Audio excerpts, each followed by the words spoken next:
Hello there, everybody, and welcome back to another live stream. I haven't done one of these for a while. I think the last time I'd done one was in October with Sam, and I've got Sam back on the channel today, along with Craig from Bumpers Movies. So I just want to say, how are you two doing today? How are you, lads? Okay? Doing all right, mate. Yeah, thanks for having me on, Jordan. Yeah, no problem, mate. All how are you, good to Craig? send, mate. Thank you. Yeah, good. Okay, so before we get into it, lads, just want to introduce your channels a little bit. So we'll start with you, Craig. Bumpers Movies, I believe. Do you want to tell everyone what you do over there, mate? Yeah, it's just the standard stuff, the unboxings, some reviews. It's mainly geared towards horror and exploitation because that's what I'm into, trash cinema. Yeah. I do like a series with my mate Trev, Double Bill Movies. We're watching all the video nasties. I do the live streams. Yeah, that's about it, really. If anyone's wondering why it's called Bumpers Movies, that's just my nickname, and I just couldn't think of a better title, and then it just stayed with the channel. So yeah, just your standard, unboxings, collections, hauls, all that keeper. So it's not because you're a big fan of the bumper cars in the theme park, no. I hate those. All right, so by the way, guys, I've got both of the links to these channels in the description, so definitely go over and check out Craig, and of course we've got Sam as well. So Sam, you're pretty new to YouTube. I know you've been on a lot of live. Oh, he's gone. Good start. Okay, I'll just bring him back. Yeah. Okay. Sorry, Jordan. My internet's a bit shy already, isn't it? It's all right, mate. If it keeps happening, I'll just keep adding you back. Don't worry, it'll only take a second. So, Sam, I know you've been on a... Go on, sorry, mate. Sorry, mate. So, yeah, I was going to just say, Jordan, first off, thanks so much for having me on tonight, mate. Really do appreciate it. And... No problem, mate. Yeah, because obviously the last time it was Monday the 9th of October, which was a fantastic live stream. So, yeah, I'm still fairly new to YouTube. My first video came out on Monday the 22nd of January, which was part one of my Blu-ray collection. So, yeah, I've just, but obviously before I started out my channel, I was on multiple live streams with the likes of Scott and Pete, yourself, Jordan, and James Moviebug, and many other great YouTubers, Tracy, Nerdy Film Girl as well. And I've met some other great YouTubers, the likes of John at Mondo Chelovek as well, and obviously Paul Magpie Movies. And there's other great guys, Ryan, Let's Get Kicking Movies. But I kind of decided one day, Jordan, I just really wanted to start up my own channel and to come out of my comfort zone a bit more. And I'm so glad I finally have started out this YouTube journey, and the wonderful support that I've been getting is absolutely superb. And I wouldn't have been where I am today without legends like yourself, Craig and Jordan. And no worries, bud.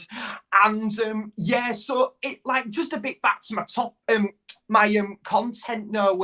Yeah, so I'm just currently doing my Blu-ray collection series where I'm just going through all the Blu-rays and kind of going to go into the high ticket items, which is like my boutique stuff, then the 4Ks, and then when I've shown all of them, I'll do pickup videos. And I did a couple of shout out videos, and I've done a couple of unboxings as well. And I'm trying to test the water a little bit and do I did do my soundtracks, but I am big into music, so I really want to bring music into my channel. Right at this moment in time, I'm actually obviously not this moment in time, obviously, Jordan, but obviously right at the moment I'm actually working on my first ever album review, which should be either coming later tomorrow or Friday, which I'm very excited to bring that video out because it's a very special video of mine. I'll be checking that out, mate. I know you've been speaking about it on Instagram and stuff, so I'm excited to see what it's going to be. Or in my case, Insta Sam. See what I did there? Yeah. I think we might get a few of these jokes tonight, mate. Might we, Sam? So, I'll just put a warning, get ready for some dad jokes from Sammy G. I can put it across the screen if you want. Just keep it going across the screen. Just like a little banner. But yeah, Sam. I've been watching your Blu-ray collection, mate. I think I got up to part 8 up to now. I think you've done 9 as well. I've still got to watch that one. Did. But yeah. Oh no worries, mate. Thank you so much. Yeah, natural on camera, mate. Really enjoying it. So yeah, I'm glad you've started it. It's good when you start YouTube, isn't it? And it's still good to this day. It's really exciting when you put a video out and stuff and you get all these comments. It's great feeling. Yeah. So definitely. And sorry, Jordan, I was just gonna. Go on, mate. I was going to say, bud, but yeah, thank you so much again. And I will say, like, John has definitely been like a big inspiration for me to like start my channel. But there's been other amazing people that have encouraged me to like start like out this channel, and obviously including like yourself as well, Jordan, and obviously Craig is definitely one of the very best in the film community as well. So absolutely thrilled to be part of this, bud. To go on just on a little bit of a, so just thought I'd mention that as well. Yeah, no worries, mate. Now, there's some great people in the community. There really is. All seem to be very nice people. So basically, guys, we'll probably just start this live stream with the usual what you've been watching. I always love watching these little segments on live streams myself. It's interesting. I love it. Yeah. Okay, so I'll start with Craig, then I'll come to you, Sam, and then I'll go on what I've been watching, okay? So, Craig, anything you've been watching lately that stood out, or any bad movies in that trashy cinema you like watching? Yeah, well, anything that's all you want to mention? Well, I do make a point of watching a film every night, so I got a couple of bits. I got them by ear actually. So I watched this one earlier today because my kids go to Taekwondo on a Wednesday, so I get 2 hours when they're gone. Yeah. So I watched this Lucio Fulci movie, The Psychic. One very good though, to be honest. I just find it really boring. I don't know how you guys feel about Giallo. You've got to be careful in the community because everyone loves it, but I find it a bit boring. So I try and watch them because they come with such good word of mouth. But I can't really get into it, so I find it a bit boring. But yeah, last night I watched a good film. I don't know if you've seen this. The case is a bit battered. Beyond the Darkness. It's directed by Joe D'Amato. Not to be confused with a film called Beyond Darkness that you can also get on 88. This is like an erotic horror, and there's just all sorts of incest and weird stuff going on. Like, it was pretty good though. I got to be pretty out there, pretty wild. But it was a sort of wild that I like. I don't know if you've ever seen Flesh for Frankenstein, but it was a bit like that, like over the top. I watched a good documentary on Amazon Prime yesterday because I was just flicking through, and it was about the big stars from the 50s, like James Dean, and then they just all like sort of randomly died at 30, like James Dean. There was this woman they were on about, good actress, something Wood, and it was really interesting. If you've got Amazon Prime, it wouldn't usually be my thing because it's like actors like James Dean and all. I'm not really into my 50s stuff, but shocking, like how they all died so young, all these big stars. I don't know, obviously they weren't murdered or anything, but it's just, I don't know, they didn't really see the make it past 30. I don't know if it was too young or what. If that was today, everyone would be going, that's the vaccine. That's what I mean. Obviously, it's COVID or some nonsense. But yeah, so that was good. I can't remember what it was called, but it was on Prime. I think that's about it. I watched a good hip hop film the other night, CB4. I don't know if you've seen that with Chris Rock. I bought it from Kino Lorber. It's quite expensive, but it's one of my favorite films ever. So that's pretty good. It's like the first real Chris Rock movie, starring role anyway. He'd done some pop-ups in different films before that. But that's about it, I think, guys. Like I think off the top of my head. So like nothing major, but nothing really disappointing. Although I did find that Psychic a bit boring. I haven't seen any of them films you mentioned. Yeah, that's the beauty of it sometimes, isn't it? Like I always go for the ones I don't know anything about because then you can be pleasantly surprised. I struggle with films that come with good word of mouth because my expectation levels are already high, and then when I go into it, I always think, "Oh, was it really that good?" And then sometimes I got a second view, but I think, "Oh, yeah, it was that good." But sometimes my expectations can get the better of me. Yeah, I've got to be fairly balanced when you go into films, haven't you? You can't expect too much, I think, but we all do it. But we all look for different things in a movie as well, don't we? Like I said, I find Giallos a bit boring, but some people might find them, you know, really exciting, I suppose, you know, really interesting. So that's the beauty of it. You know, everyone's got different tastes. If we all like the same films, then, well, there'd be no conversation to add with it, really, would there? Yeah. That's what I like about the channels. Like, every channel I go on, they seem to have, like, when you mention the favourite movies and stuff, it always seems to be in certain subgenres or something like that. Like, they, like I think John from Monticello, he's really into his Giallo and stuff like that, you know, and all the older 70s and 80s movies. And then I'll go to like someone like Movie Bug, and he's into the more modern stuff. So it's always good to get different opinions, I think. And that's the beauty of it. We all have the same opinions, and tastes to be pretty boring, wouldn't it? So I like the way you're into all that trashy horror and stuff, mate. I think that's great, to be honest. Yeah. But I was going to say something there, but I forgot. It'll come back to me. All right, mate, no worries. All right, Sam. So, anything you've been watching, mate, that you want to talk about? I will just quickly ask you, like, if it's okay, Jordan, I'll just quickly ask Craig. You know, what was he, buddy? The Beyond the Darkness, was that from the same director of I can't pronounce that name. Maybe it's also known as The Beast, isn't it? Anthropophagus, I think it's the same director. Joe D'Amato, Absurd, Anthropophagus, and this one, Beyond the Darkness. So, same director, He did Absurd, did you say, Craig? Absurd, that's like the sequel to Anthropophagus. Great films. They're both coming to 4K soon, aren't they?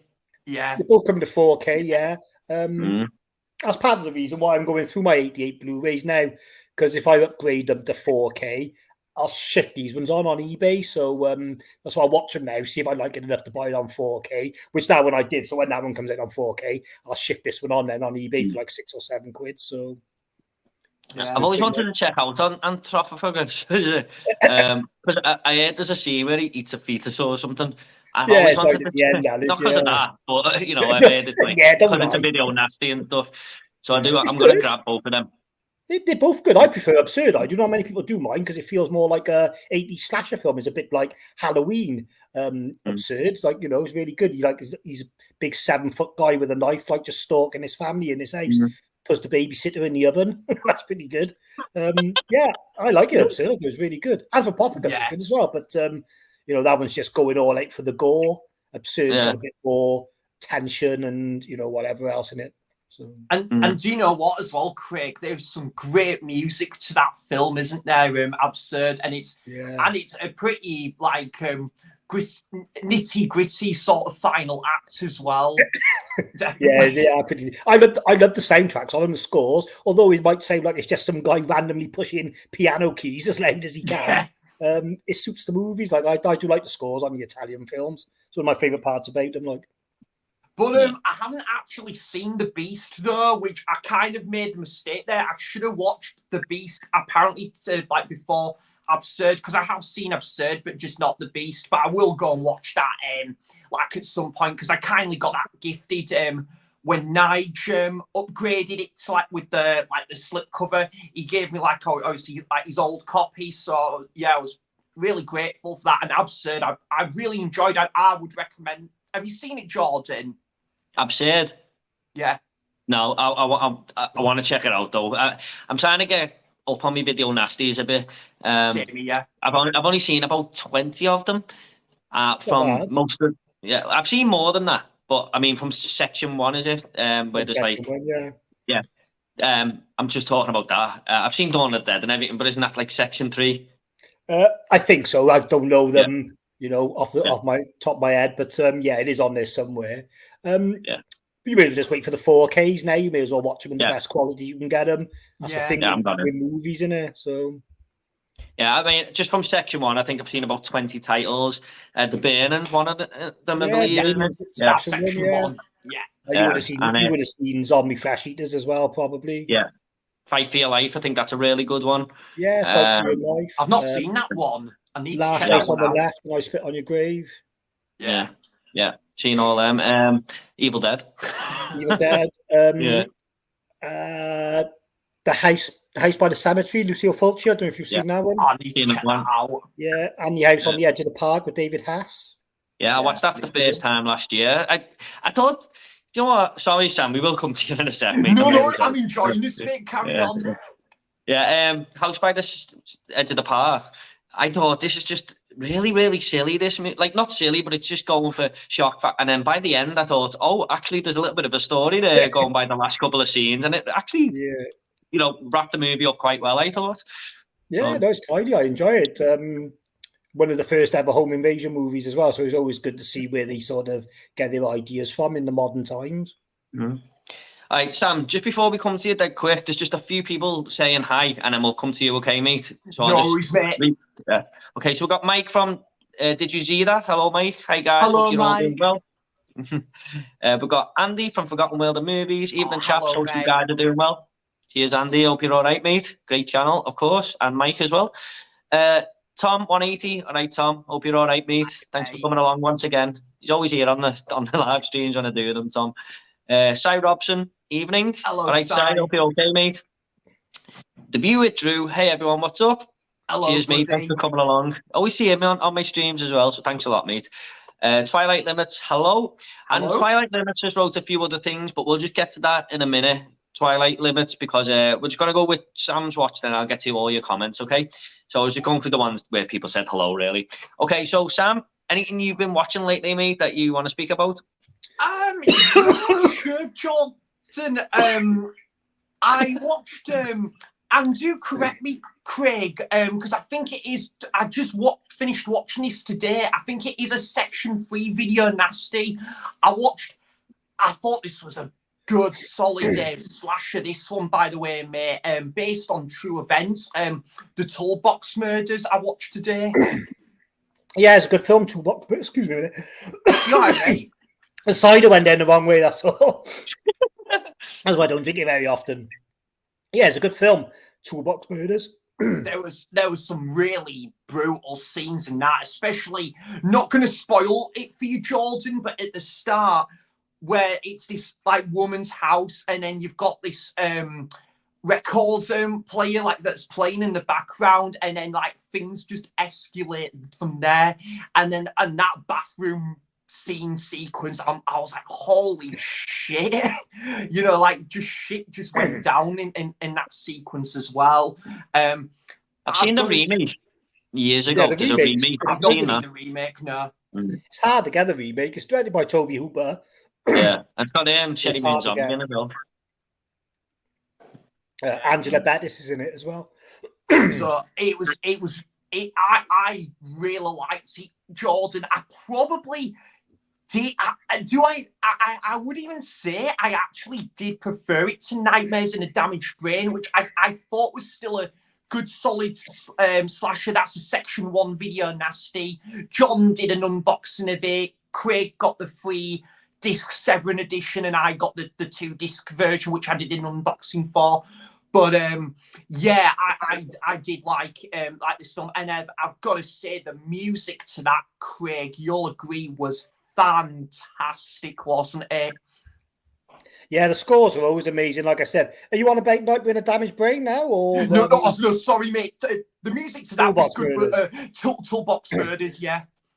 Yeah, it's good. Yeah, music was fantastic in that, and yeah, and I kind of thought, what is it? That girl, Kathy, was not bad on the eye in that film, and yeah, I've got to say, and because of like just how brutal that antagonist was, Jordan. Here we go. I had to just say, like, what a spanner. See what I did there? Sorry, a minute, Tom. If you want. Yeah, I'll do it in a minute. Sorry, my wife was just asking me something. Yeah, she ended yours as well.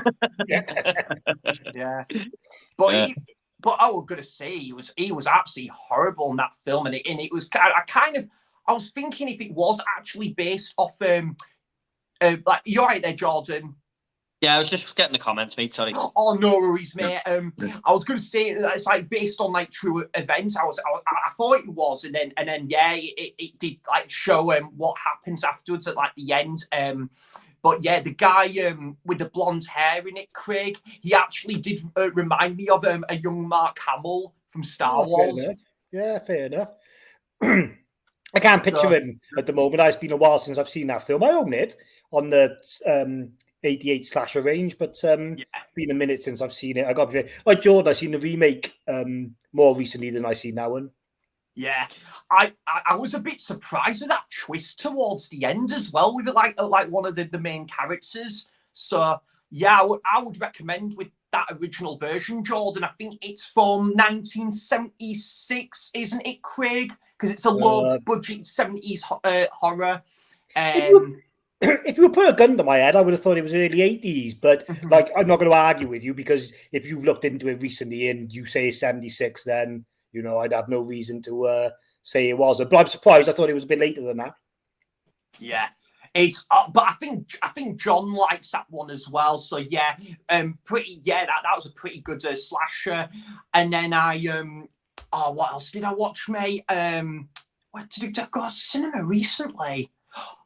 Oh my God, Jordan, this film was absolutely fantastic. And it just won a couple of Oscars as well, which I'm sure we will get into a bit about the Oscars later on, lads. Yeah. But Anatomy of a Fall, I thought was pretty fantastic, mate, to be honest. I gave it like an 8.5 out of 10. And I didn't expect that the incident happened so soon in the film, and then there was like, you had all these courtroom sequences.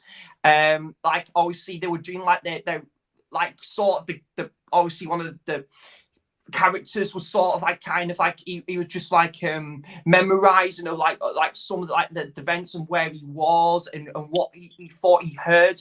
It was that sort of thing, like kind of investigation, shall we say, that it like and some of the acting, the main kid in it put in a great performance, and it was, God, what was her name? Sandra Hüller went up for Best Lead Actress. Really great film, Jordan, because I know you're into your crime films. I would recommend that one, bud. It was really good. I haven't heard a bad word about that film, to be honest. I am definitely going to be picking that up on Blu-ray, mate. And obviously, we might talk a bit about that, but Poor Things is coming out on Blu-ray the week after, which I do plan on picking up as well. So Anatomy of a Fall, I watched like Get Carter for like the 10th time. I love that film so much, mate. Not the Stallone version, by the way, although I haven't seen that, so I can't comment. But yeah, it's honestly, Jordan, one of my favourite British films at now. And with being based in the Northeast and the final act, that's kind of like, it takes place like nearby Blythe Harbour, which is just 10 minutes down the road from me. And it's just such a Northeast Stone Cold classic. Yeah. And again, the girl, Glenda, again, she's very nice on the eye in that film. Is it Geraldine Moffat? I think her name is. Yeah, I need to get on that film, man. I really do. I was speaking to him about it yesterday. Now, Geraldine Moffat, I don't blame you, mate. It's one of them famous films that I just never got round to be honest. But every film that's been mentioned here, I haven't seen. Have you not seen it, Craig? Did you say? I haven't seen Get Carter, no. Oh, I highly recommend it, man. It's absolutely superb. It's probably top. I'd say top 3 Michael Caine films. I'd have to go The Dark Knight #1, obviously, and then probably it'd have to be something like that drama film called Youth, which was absolutely brilliant. And then I think Get Carter would be my 3rd favourite Michael Caine film on top of my head. So yeah, well, really Jaws 4. I've not. Do you know what? I actually really want to revisit that, man. Because what was it, Craig? Just correct me here. Did he like make a little bit of a speech or something after that film came out? Was it like a speech or what? What was that about? Just correct me on that one, bud. I think what he did was, I think he won an award, and he turned down going to collect his award because he was filming in the Caribbean, filming Jaws 4. I think that was it, really. Like, I think, he sacrificed other things in his career to do that movie, and it was just for a big payday. So people, kind of thought, he's not the actor everyone thought he was. He's not turning up to pick up these awards, and he's starring in these B movies just for a payday. But, I don't judge people for doing things for a payday. Everybody, it's work, innit? You work to get paid. If someone offers you X amount to go in the Caribbean for a couple of weeks and film a movie, then why not? Seen a lot of talk about that same subject yesterday about Sidney Prescott and Neve Campbell coming back to Scream. Everyone was saying, "Oh, what's she doing and all that?" But at the end of the day, she's getting paid for it. What do you want her to do? She's an actress. She played this part in 5 movies. So. Well, she played it great, really, didn't she? Because she turned down the last one, and then that's all gone tits up with them having to sack half the cast. I bet they'd given her double what they were going to give her if she was going to be in Scream 6. So I'd take my hat off to the girls. Good business. Yeah, I've actually brought it up as a little subject, to be honest. But go on, Sam. You can carry on. Sorry, mate, I'll quickly wrap this up, though. But I will just quickly say, Craig, I'm definitely going to plan on revisiting Jaws 2, 3, and 4 before the year is up, because I haven't seen them for so long. Even Jaws the Revenge, I'm probably going to have to be a bit pissed to enjoy that film a lot more. But it's better than Jaws 3, that's all I can say. Andy and Nige, I think, said the same as well. I was going to say, so what else, buddy, have I watched recently? So Ask Me For Get Carter. Do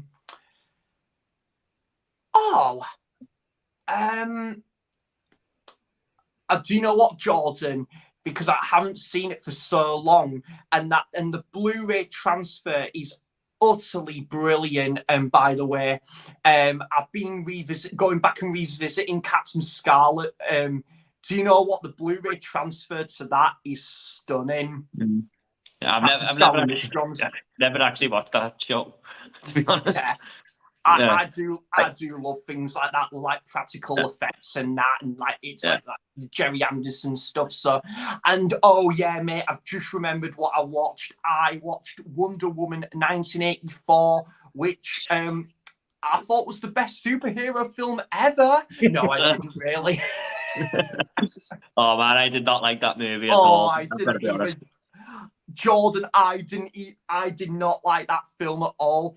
I just found it like, and I was gonna say, it was Kirsten Wiig's fault. I don't blame her, because she's just has to do what she's given with like the scripts and that, but. I found her character just really cringe as Cheetah in the second film, and it was like the Riddler all over again from Batman Forever, wasn't it? The same story arc. I'm a defender. I think we've discussed this, mate, and I understand that film as its detractors, Jordan. I'm a bit of a defender of Batman Forever, but I get why people don't like that film.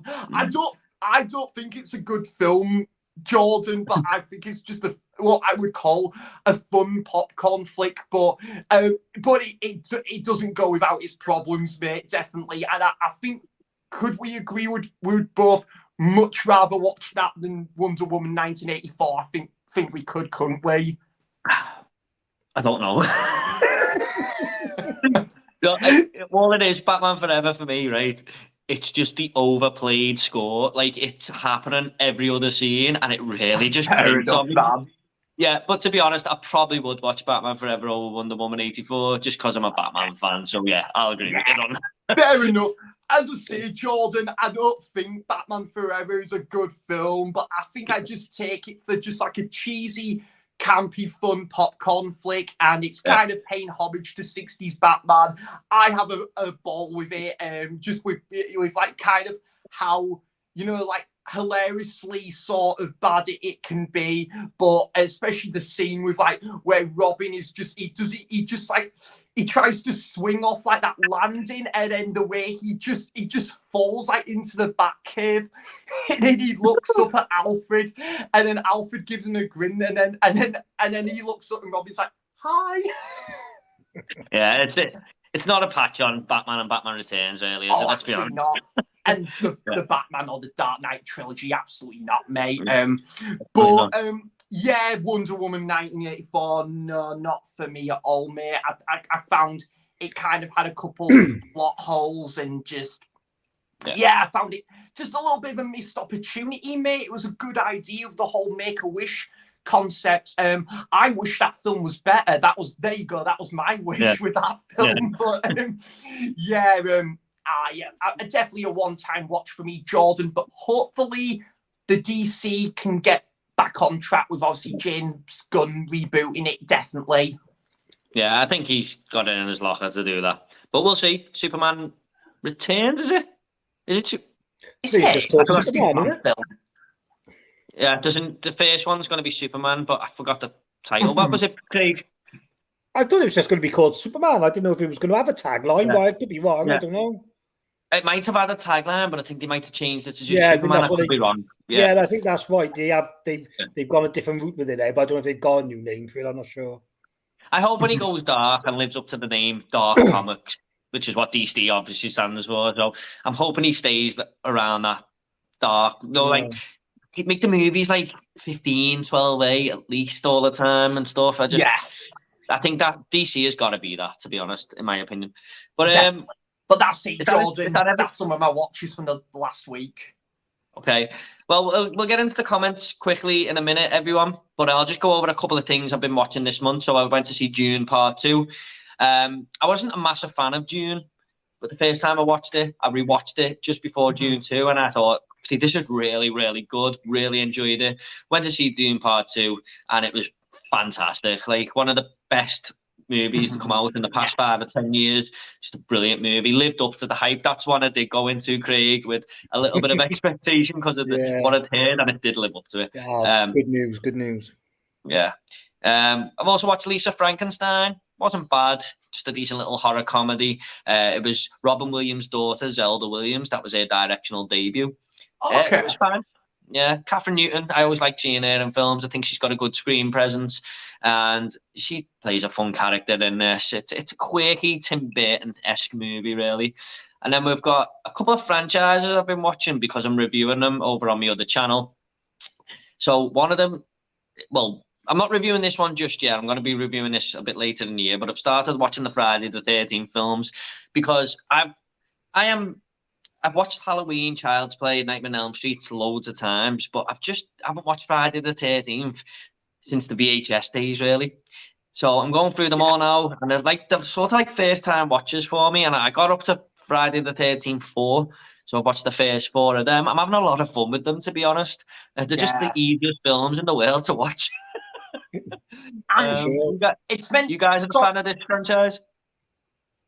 Yeah, I love it. I do. Part 6 is my favourite. I remember Part 6 watching that on DVD. I think I watched that on DVD. That was one of the few that I did make the upgrade for, and I remember really enjoying it. But I'm looking forward to getting to that one again. Sorry, Craig. No, that's fine. I was going to say that's my favourite one, but number 4 is awesome. I like number 2 because like Ginny's probably the best final girl in the whole series. And you get that good shot in the second one when she's like in the cabin and you see Jason running down the hill through the little window. Yeah. And it's like a really good shot. He's got the burlap sack on and everything. 3's all right. I mean, it's iconic 3 because that's the one when he gets the mask. Yeah. And number 1, I mean, number 1's number 1 in it. And then Corey Feldman's awesome in number 4. Like you get the Tommy Jarvis. So, they're really good. I love them. I do. I don't think I love them quite as much as Nightmare on Elm Street, but I watch them more than Halloween. Yeah, that jump scare at the end of number 2, man. If I was in the cinema at that time, I'd be like, holy. It's just the music and everything, isn't it? And the slow motion when he jumps through the window. Are you a fan of this franchise, Sam? Do you know what, mate? I'm like not very clued up on this film series and I really want to put that right, Jordan, because I know how much it means to us, like Nige. Nige is a massive fan of Friday the 13th, and I had the absolute honour of making my first time watch of the first film at the cinema with him and Laura, his wife, and Simba as well. It was great to make my first time watch of that at the cinema at Tyneside, but I haven't watched like the rest of the film series yet. I think they've only got up to like, excuse me, mate, number 8 on like Blu-ray, and then the others I think they've kind of got like sale out for, I think, and like or like import, I think. But I was just gonna say quickly to like Craig as well that apparently it's meant to be one of the most consistent film series, isn't it, Craig? I think you could say that, wouldn't you? I mean, I'm a kind of need to spend more time with this film series, definitely. Yeah, well, like Jordan said, they're easy to watch, but they're also easy to make, if that makes sense, because you've got your Yeah. setup. You know, you just need your campers and your brutal kills, and everyone's happy. And yeah, they do try and throw a little bit in you, and they're like part 7's got this sort of psychic story arc, and like number 6 has got zombie Jason, so they all got like a little bit extra, a bit different. But you know, if you like part 1, there's no reason why you won't like all the other ones. Yeah, it's Even like more really because they get better. that's it. It's meant to be a bit like sort of like similar to maybe John Wick, where as each film goes on, it progresses in quality. So and I know how much the first film like means to Nige. I absolutely loved the first Friday the 13th as well.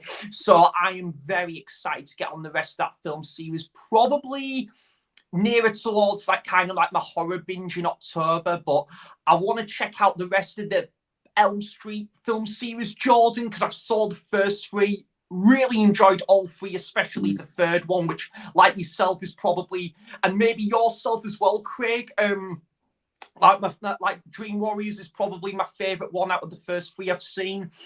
And yeah, and Halloween as well. Even though I kind of being told it doesn't really get, you know, like you kind of only need to stick to the first 3 films, I still do want to check out the rest of that film series just out of pure curiosity, definitely. Been picking them up on 4K from Screen Factory because I'm sick of waiting for the UK box set. So I've just been starting to pick them up. I picked up Halloween 2, and I picked up the big box set with 6, 7, and 8 in. Because I had some vouchers on Amazon. It was like 85 quid, and I thought, you know, I'm just gonna bite the bullet now and get it now while I've got these vouchers. So they're really nice additions as well. So I'm looking forward to picking all them up. I've got 3 on the way in the post as well. So one other franchise that I've been watching is Ghostbusters, because the new one's coming out next week, which I'm really excited for. I watched Ghostbusters, Ghostbusters 2, and Ghostbusters Afterlife, which I'm first time watching the cinema. I'm really enjoying them. You know, the Ghostbusters one, man, is just incredible. It's just a brilliant film. You a fan of these series, guys? Yeah. You go first, Craig. Well, of course, I love the first one. It's amazing. Yeah. The second one, like, it's got its moments, but I can sort of understand why he sort of got critically panned, but I enjoy it. And it's got the good special effects at the end when the Statue of Liberty comes alive and all. Then Afterlife, I'm too fond of Afterlife, but the problem is, like, I like that one in between with the women, but no one else does. And I feel like a bit thing talking about it because, like, everyone kicks it in the ass, but I think it's really good. Like, I went to the cinema to watch it with my wife and my son. We've got it on 4K. We stick it on quite often. Like, I don't know what people don't like about it. If it had been called Bridesmaids 2, The Haunted Honeymoon or something like that, and it didn't have the Ghostbusters link, I reckon more people would have enjoyed it because, you know, it's well reviewed, like, but it's just because they use the Ghostbusters moniker. Everyone's like, oh, no, you can't have women Ghostbusters. But I stick to films I do. I think it's quite fun as well. I'm actually looking forward to revisiting it again this week. Yeah, I watched it not so long ago. Yeah.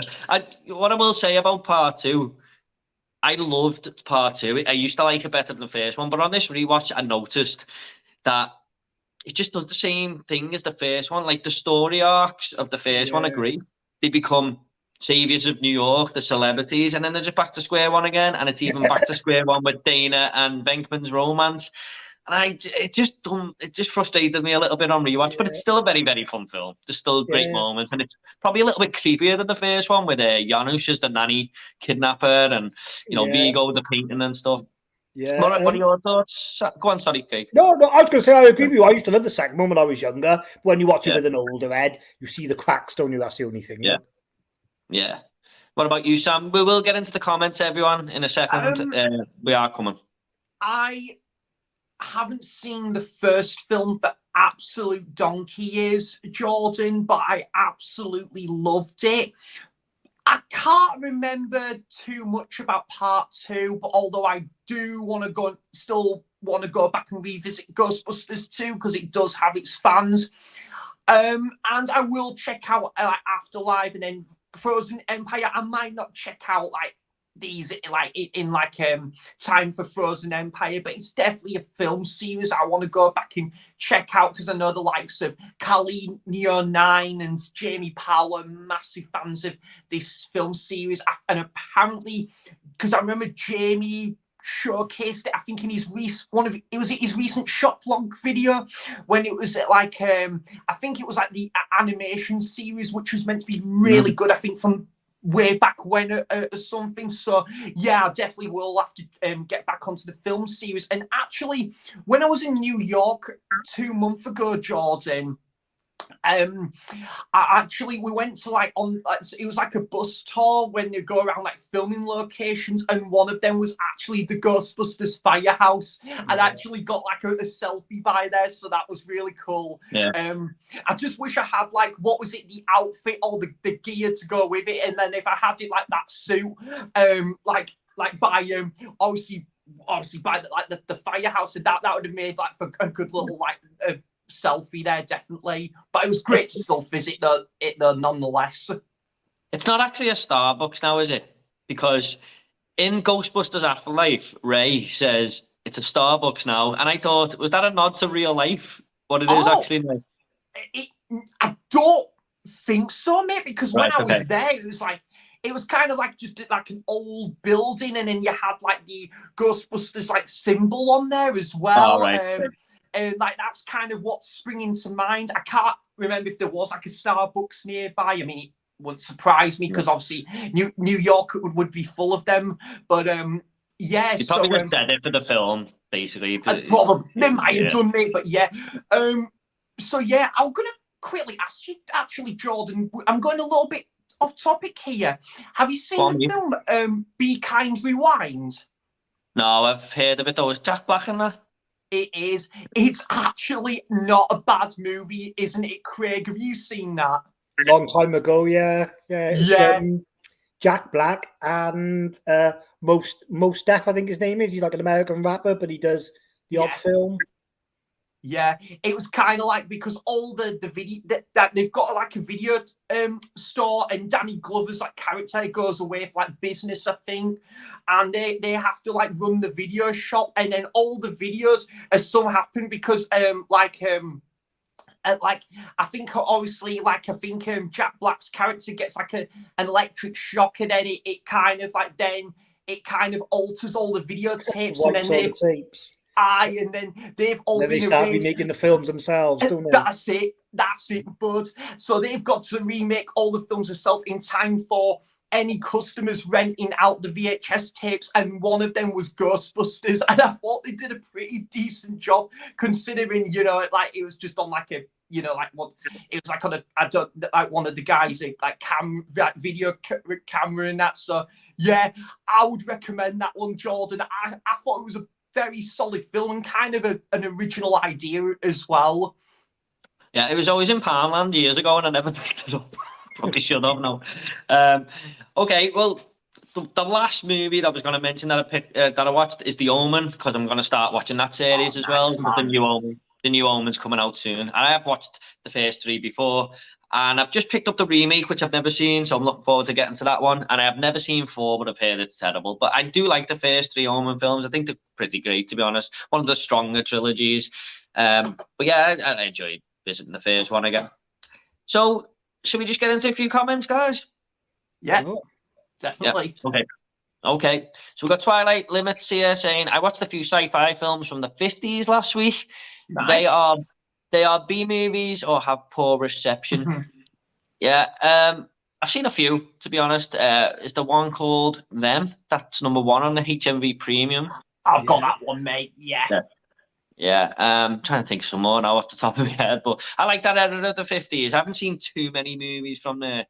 But Forbidden Planet is sorry, Jordan, is Forbidden Planet a 50s sci-fi film as well? I think it might be, mate, yeah. I think Invaders from Mars, I think, is a popular one as well.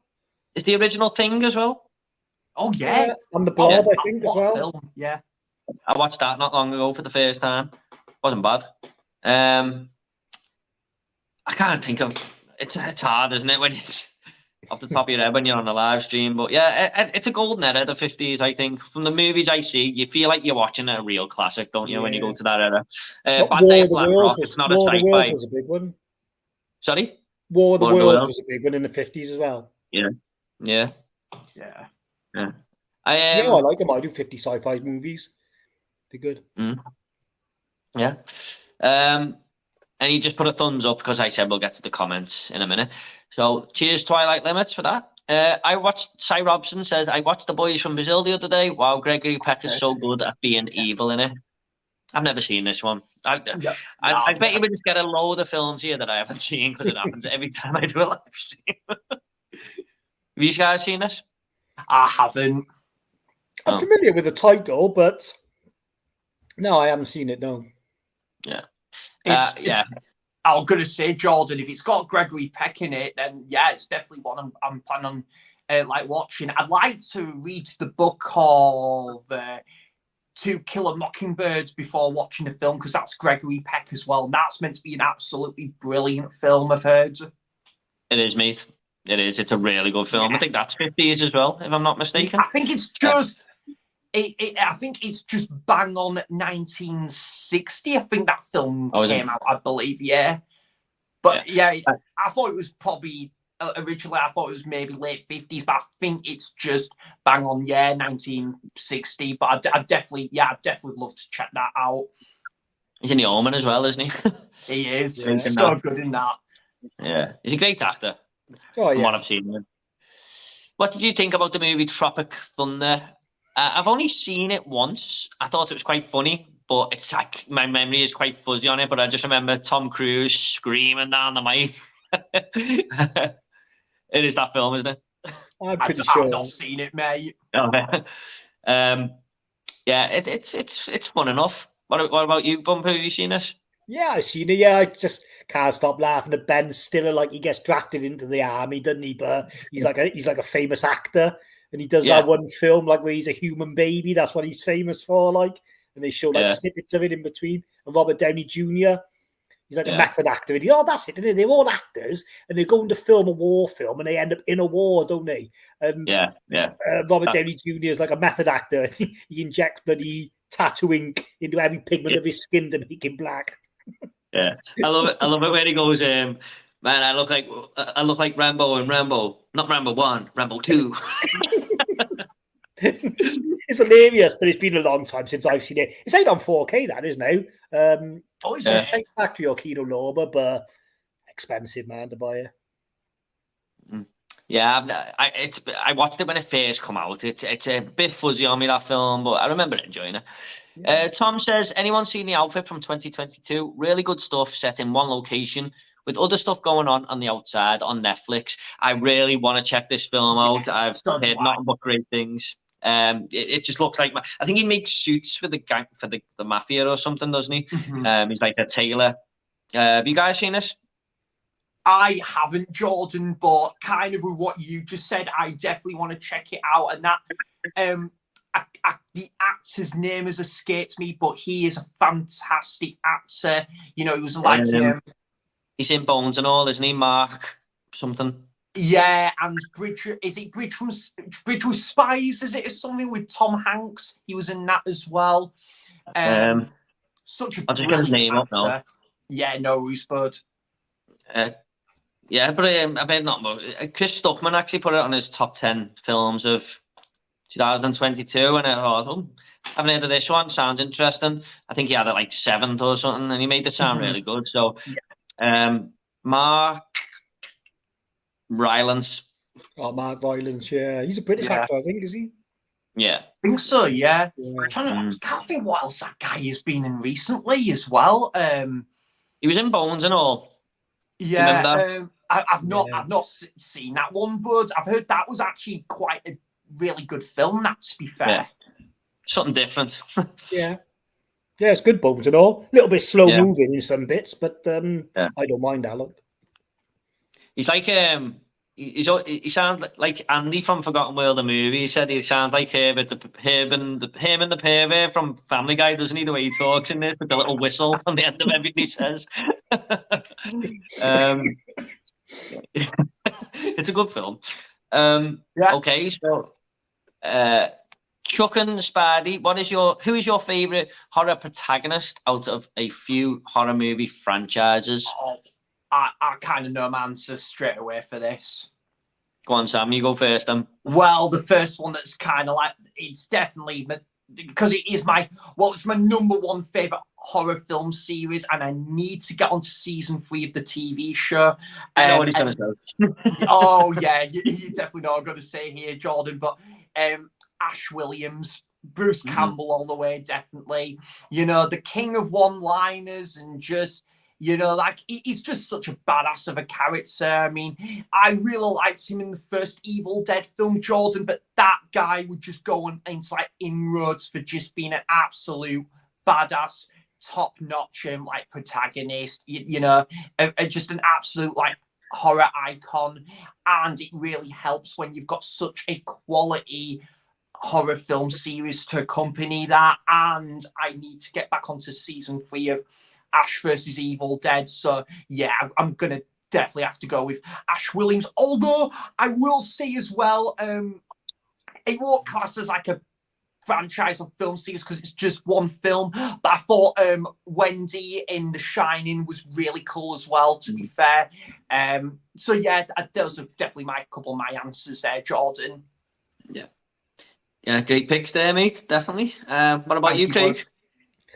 I'm struggling with this one, I gotta be honest, even though I've seen millions of horror films. So what do we class as a protagonist? Someone who's the hero in a film, is it? Or yeah, I think so. Like, yeah, the final girl, if you like. Yeah, whatever. I'd say Ginny from Friday the 13th. And I tell you who I love, is my girl Florence Pugh in Midsommar. Oh yeah, I love that film. Yeah, I'm getting a tattoo of her soon on my back of my leg. My missus ain't happy, but whatever. Yeah, so I love her in that film. She's wicked in that film. Like the way she goes from, you know, like sort of emotional, needy wreck into this sort of queen, like at the end, the transformation. Yeah, it's a great movie, Midsommar, man. It's a Marmite film for a lot of people, but I absolutely love it. I've just been recording. Yeah. I love it. On my horror channel, I've just been doing my top 30 horror movies. It should be out tomorrow, if not Friday. Yeah, it's like over an hour long. But Midsommar, I actually spoke about Midsommar on it, and I was just like, man, I need to watch this movie again. Yeah, spoiler, that's in there. So, yeah, great pick with Florence Pugh. She's a great actress. I love Nancy from Nightmare on Elm Street myself. I love the way she overcomes Freddy in the first one, and in the third one she goes back as like a legacy character, even though it's only been 2 movies, and she goes and helps all these kids in the mental hospital and stuff. Like I love Nancy. She's great, and she's obviously in New Nightmare as well. She's great in that. So yeah, I've got to go with Nancy, I think, of Nightmare on Elm Street. I really like Kyle from Child's Play 2 as well. I think she's a great sort of support for Andy in that film. And she's badass. Yeah, I love Child's Play 2. Absolutely awesome film. Seen it more times than I've had cooked dinners, I gotta be fair. I was actually getting a clip off YouTube today to put in that, because Child's Play 2 is actually in the list as well. And it's the clip I put in is where she says, we might get pulled over again. And Chucky just says, just shut up and drive before I kick your fucking teeth in. Oh man, I was just watching the clip over and over, laughing my ass off. Yeah, it's brilliant the way he says that, because he's sort of like, I don't know, it's sort of like comes off like a little rhyme at the end of it. I'll kick your teeth in, sort of the way he says it. Like, it's just funny. Yeah. Oh, he's great bad daughter for Chucky, man. He really is. And there's the one with the scene with the old people who are in the lift, innit? And they're like, what an ugly doll. And then when they get lift, he's like, fuck you. Yeah. I think that might be in the first one, mine, but it is the first one, yeah. I love Child's Play 3 as well, where, you know, that barber who's going around cutting everyone's hair, and he goes, presto, you're bald. And then he tries to cut Chucky's hair, and Chucky turns around, slices his neck, and goes, presto, you're dead. Yeah, wicked. I love the first 3 Child Play movies. I grew up watching them non-stop. Yeah. Getting a bit like Friday the 13th, Jordan. I've only seen the first one of them as well. And would you say that's a pretty consistent film series as well, the Chucky films? Yeah. I think it's one of the best with consistency. There's one movie I don't like, and it's Cult of Chucky, which is the last one. I even like See the Chucky, which everyone hates, but I like it. I think it's quite fun. So yeah, there's only one bad movie in that franchise for me personally. I like them all. What do you reckon? What do you reckon, Craig? Do you agree with that? I do agree with you, but I'm like you said, you don't mind Seed and you don't like Cult. I'm the opposite. I don't like Seed. I don't mind Cult. Right. Fair But enough. I need to watch Seed again because I only ever watched it once. I don't think the comedy worked for me, so I need to watch it again. Because I love Redman; he's one of my favorite rappers, and Jennifer Tilly's in it, so it's got all the ingredients to be good. But I don't know, maybe I just need to watch it again. There's no other thing about it really. It's But first, definitely amazing. Yeah, Well, definitely Vampire recommend is it. amazing as well. Do it, sorry, Brad. Yeah. I definitely recommend watching the second one at least, mate, because it's the best one. Sure. I've heard it's kind of I can't remember if you put this in your favorite like sequels video, Jordan. I wasn't sure Chucky Child's Play 2 was included, but some people do reckon that is better than the first film. And of course, like, whilst I do absolutely love the original Evil Dead, I do personally prefer Evil Dead 2. It's one of my favorite horror films ever. So yeah, it's great when sequels can work out that way sometimes as well. So yeah, I'm definitely up for it. Again, that is another horror film series I sound like I'm missing out on. So it's like Friday the 13th, Elm Street, and this I'm gonna have to dive into like later in the year, definitely. Yeah. Child's Play 2 is only about 80 minutes long. It just flies by, and there's like something happening all the time. It's never boring. It's just one of the quickest movies. It just goes so quick, and the third act is incredible. Nice. Yeah, when they get in the factory is wicked. Craig was sorry, Jordan. Go on, mate. No, I just said it's great, the third act. Oh, cool. I was going to say, Craig, and was Child's Play 3 a video nasty as well, I believe? It wasn't a video nasty because it didn't come out till the 90s, but was it Child's Play 2 then? Sorry, no, it was Child's Play 3. You're on the right lines, but when that poor boy got murdered, that Jamie Bulger in the 90s, the media tried to blame Child's Play 3 on that. They said the father invented out Child's Play 3 and the kids had watched it, so it got banned. But it wasn't classed as a video nasty, but you just couldn't get it because of all that backlash with that James Bulger kid. I didn't see it for years. I ended up with a dodgy VHS from Cyprus in the end. The first time I ever saw it, it was like gold dust in the 90s. I mean, now you can just go on a torrent site and push a button, but back then you didn't have any of that. Like, so you know, it was something like 10 years ago. My hands on that film from the date it came out to when I watched it. I'd say, and like number 2 was one of my favorite films ever. So I was desperate to see it. I was always on the lookout for it in the video shop and stuff. They only ever had Child's Play 1 and 2. It's just never could have got hold of it. So yeah, it used to annoy me there because I was just like, I need, you know, when you just need to see a film and you just well, saying that's too easy nowadays, isn't it? But it's when easy. The fun's gone, but it wasn't. It's not even that bad. Child's Play 3 out of them all. Do you know what I mean? It's got a real good fun factor about it. You know, there's some number 2's fun, but there's some heavy kills in it. But I don't know. It's just we lived in a weird place in the 80s and the 90s with films and censoring and things like that. Like it was just now everyone's just offended by people smoking in films now and stuff. Okay, so I saw Get Carter once and enjoyed it. Good I'm gonna have stuff. to get on that. The Lady Vanishes and the 39 Steps I enjoyed too. I've never seen them films. You guys? I haven't. No, I definitely want to check them out because that original Lady Vanishes, Jordan, is meant to be brilliant from what is it, Alfred Hitchcock. But apparently the remake in the late 70s is meant to be pretty good. The 39 Steps, my mum and dad absolutely love that film, and they've got the Blu-ray of it. I definitely need to check that out. And that's another thing, Jordan, just going back to when I said about horror film series, I want to check the rest of the films out in the film series. Alfred Hitchcock is another one of those classic, well-revered directors that I want to explore more into his filmography, because that man is just such a brilliant filmmaker. So yeah, them two definitely, I would definitely want to check out fairly soon, especially The Lady Vanishes, because Network are sadly no more. And so I want to, yeah, because it's got like a Network release, so I'd like to check that one out, definitely. Yeah. Alfred Hitchcock, I've been the same myself, mate. There's a few I want to check out by him now. I've seen 5 of his films and I've really enjoyed all of them. I think The Birds is actually really brilliant as well. Obviously, Psycho is his best, but North by Northwest, The Birds, I think they're great films. Yeah. Have you seen Rear Window, Jordan? Yeah, I've seen that. Yeah, I did like it. I just liked the other 3 I mentioned a little bit more, but Rear Window is still pretty good. Yeah. Oh yeah, definitely. And Vertigo was the other one I've seen. Oh, I love that film so much. I want to check out Rope a bit. That's a really good one. Really good.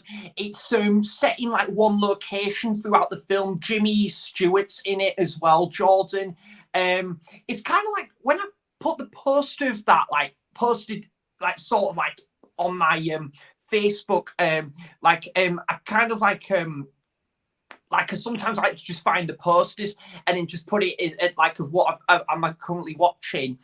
And someone commented that Jimmy Stewart on the poster does look a bit like David Bowie. And I'm like, I can sort of agree with that. So, it's really good though, Jordan. I got it in that Alfred Hitchcock 14 film sets that I need to check out more of those films. Apparently Frenzy is meant to be really good as well. I've heard that's excellent. I think I can remember brilliant chap, this guy Elliot Cohen, I think he gave that film quite high praise because he did a good video on some of Alfred Hitchcock's films. Yeah, I was actually watching one of his videos yesterday. Yeah, great guy. Cy Robson says Michael Caine didn't turn up when he won Best Supporting Actor for Hannah and Her Sisters. Yeah, that's it then, and he was too busy filming Jaws 4. Cheers for that, Cy. Cheers, bud. Chuck and Spidey says, I recently watched Let Me In 2010 movie and actually really enjoyed it. Oh, cool. Seen this one, guys? Don't? Yeah. So I like the original better, Let the Right One In. If you look on my letterbox, that's in my 4 favourite movies of all time. Oh, the remakes are all right, but it's just, they just don't do enough different. Do you know what I mean? I just feel it takes the piss a bit when you have an American version of a foreign film and it's just basically shot for shot near enough. Do you know what I mean? Like, and it's not even that old, Let the Right One In, so they should have just got people to watch that one. But it is okay. If I'd only seen Let Me In and never seen Let the Right One In, I probably would think higher of it. It's quite good. What's the original? America can't help themselves, can they? No. They're remaking The Train to Busan now, The Train to New York. Train to New York, yeah. Yeah, I just think, just watch The Train to Busan. Like, it's awesome. You don't need to wait for an American remake. Train to Busan is incredible. Oh, yeah, I know. Even my missus watched that, and she would never watch a foreign film. And she watched it. Yeah. Foreign films just give you something different, don't they? Oh, you know. Have you seen Let Me In, Sam? Sorry, Craig. Go on, Craig, what are you saying? No, go on, I'm finished. Go on. So I was going to say, Craig, I really do want to check out the original Let the Right One In because I've heard that is absolutely incredible. The remake I've heard is not too bad, and I can sort of like see why it would be at least decent. I don't think it would be like a bad movie by any means because with it being Matt Reeves as well. And again, that guy is just such a good director. You know, I absolutely love the Batman and the 2 Planet of the Apes films he did. Can't wait for that new one, by the way. And I'm gutted the Batman 2 has been delayed by a year, by the way, guys. But yeah, and he did Cloverfield. So I would check out the remake because it's who is it? It's the kid from The Road, and I'm forgetting what the actress's name is in that. But I do want to check out like that original Let the Right One In. And there is another foreign film, actually, Jordan, that I think is like a vampire film called, I think it's called A Girl Walks Alone at Night, which is meant to be really good. Have you seen it, Craig? Yeah, see, there's a Israeli movie, which sounds a bit weird. Like, you don't get much from Israel. It's black and white, so it's not for everybody. It's quite artistic, but yeah, it's awesome. It's directed by a woman. I mean, that doesn't make any difference, but it's just unusual to have a horror movie in black and white about vampires, made in Israel by a female director. It's all a bit, you wouldn't think it would work when you put it all together, but yeah, it's a wicked film. I've got that on Blu-ray. Is it good? Yeah. Yeah, you can get it on Blu-ray. Yeah, you probably find it on some of the streaming things. Not very long, only about 70 minutes, 79 minutes, but most are silent as well. I picked up the Blu-ray and it was quite cheap from CEX, Jordan. It was like £4, which I thought was pretty good because I was looking on like eBay. I think the cheapest was like £8, so but I was quite chuffed with that. So did you say that's pretty good then, Jordan? That's where I got it from, on Blu-ray for like CEX from like £4, but I haven't watched it yet. I haven't seen it yet. Oh, I'm looking forward to watching that. Thanks for reporting back on that one though, Craig. I look forward to watching it. Yeah, I'd have to blow the dust off my Blu-ray and watch it again because I've only ever seen it once. It's pretty good. The Girl and Let Me In, I thought it was, but I just double-checked. It's Chloe Grace Moretz. Yeah, that's my problem with it, because I just look at Chloe Grace Moretz and I just think, it's the girl from Kick-Ass, no matter what film she's in. So, I don't know, I find it hard to she's too mainstream for a movie like Let Me In. Do you know what I mean? Yeah. But she hasn't made the best career choices as of late. She's been in some pretty bad movies. Tom and Jerry was one. I find there was a few female actresses who looked like they were going to do really well and then sort of went a bit downhill. Like the one we just talked about there, Kristen Stewart as well. She doesn't really do a lot of major films anymore. Who's the girl She's from got Juno? a big one coming out though next month, I think, and people are raving about it. So yeah, Love Lies Bleeding. Yeah, I do want to see that. Directed by Rose Garces, who doesn't say more, so it will be good. Yeah. And who's the girl who's in Juno? I think she's thing now, and she transgendered into a bloke. But is it Ellen Page? I think the name is Page. Is it Craig Elliot Page? Is it? Yeah. Yeah. So they were all becoming actresses. Chloe Grace Moretz and Kristen Stewart, all about the same time. And yeah, none of them really seemed to hit the heights you thought they were going to. It's like what is it, Jordan? Jesse Eisenberg, you don't see much of nowadays as well, don't you? I can't remember the last film that guy was in, to be honest. That's a good point. Yeah, but I tell you what, talking of like Kristen Stewart, Jordan, I actually did love the film Adventureland. I thought that was a really good little indie film that with like Ryan Reynolds and then obviously you've got like Jesse Jesse Eisenberg? I think I just said there. I think Michael Cera's in it as well, isn't he? And then Kirsten Stewart. I thought, have you seen that one, Craig? Yeah, where they were all working at the fun fair. Yeah, I've seen that. That's it. Like kind of like a summer job. Yeah, just a coming of age drama, and it's all right. George Clooney's not in that, is he? No. I'm thinking of something else. Yeah, I have got that Adventureland though on my watch list on Letterboxd. So it's on Netflix as well, Jordan. Someone recommended it to me, so yeah. Although I do want to pick up the Blu-ray of that at some point, but yeah, and it's got a banging soundtrack to it as well, definitely. Yeah, all right, so great stuff. Twilight Limit says Batman Forever may be considered one of the worst movies ever made, but I enjoy watching it. I agree with you there, bud. Any fans of Scott Adkins films? I haven't seen too many of these, but obviously he was in John Wick 4, wasn't he? But I haven't seen too many of his like martial arts films, to be honest, Tom. What about you two guys? What about you, Craig? Yeah, I don't mind Scott Adkins. I never used to be a big fan because I always used to have a problem with people who star in the movies they produce. And Scott Adkins produces a lot of his own movies, which I find strange. It's as if like you can't get a role, so you're going to make your own films. But then when I started watching them, and I realised how much of a good martial artist he is, because I seen an interview with Jean-Claude Van Damme, and he said Scott Adkins is the best he's ever seen. So I thought, I'm going to get into some of his films. And I watched two not so long ago. He's done Ninja, and the other one's called Ninja Tear of the Shadow.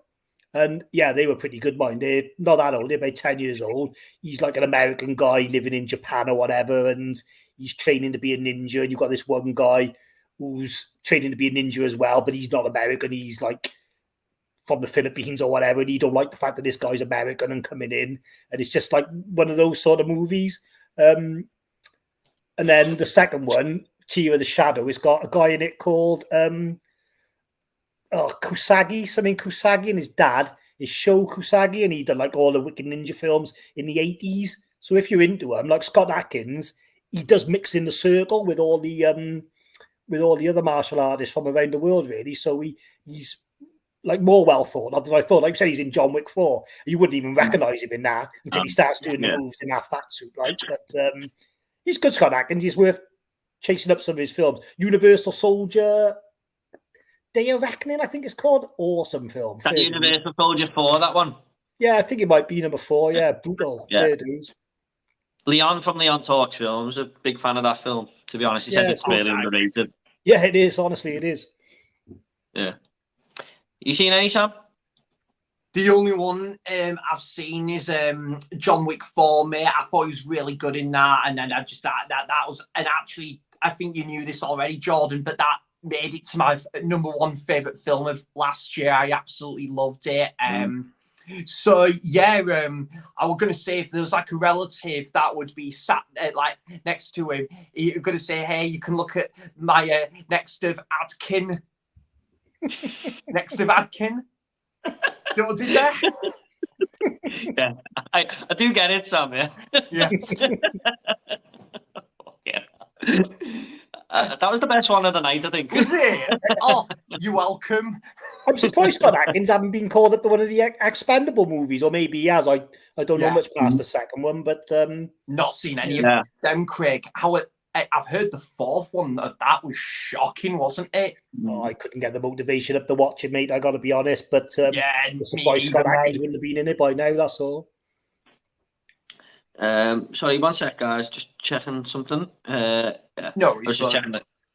Okay, so Twilight Limit says Howard the Duck 1986 is harder to watch, but there is something about it. I think he's referring to harder to watch than Batman Forever. I actually like Howard the Duck. I think it's okay.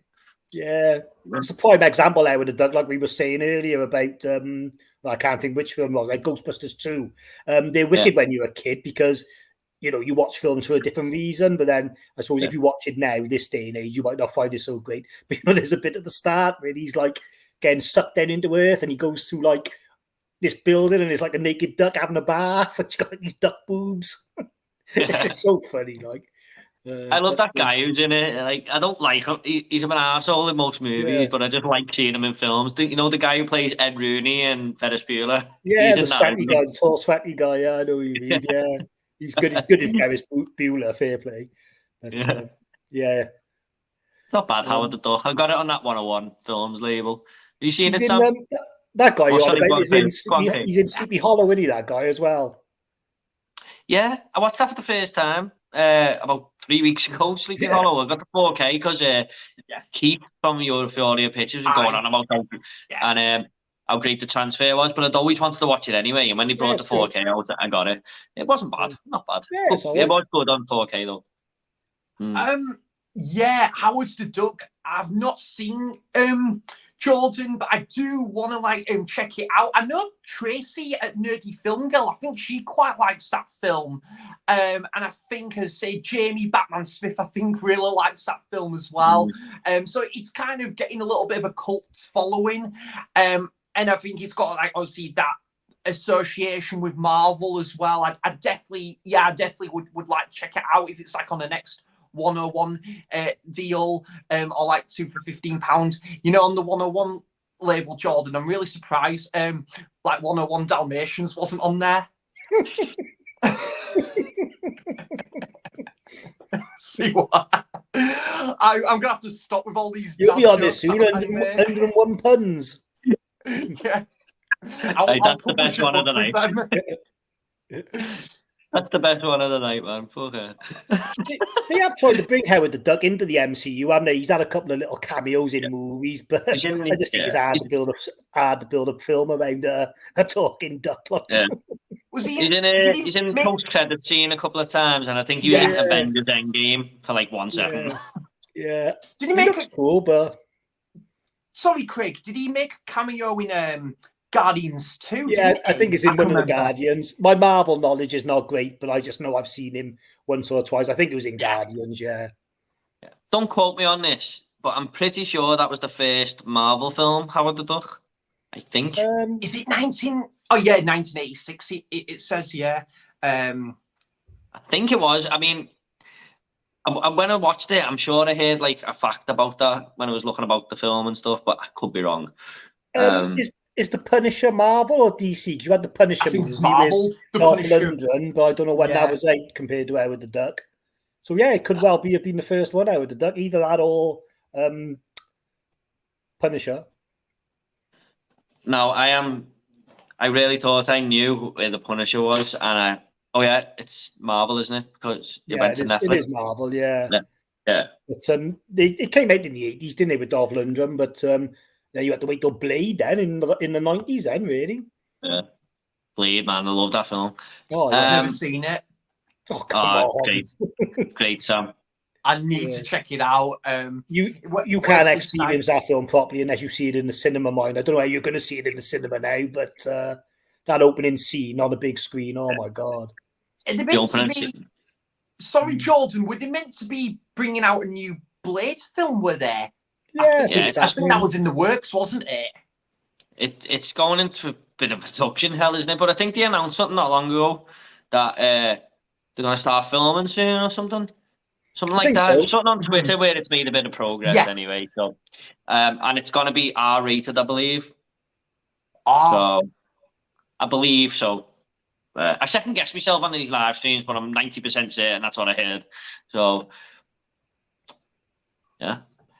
I haven't seen many of his movies, just John Wick 4 and Deadpool 2 and X-Men.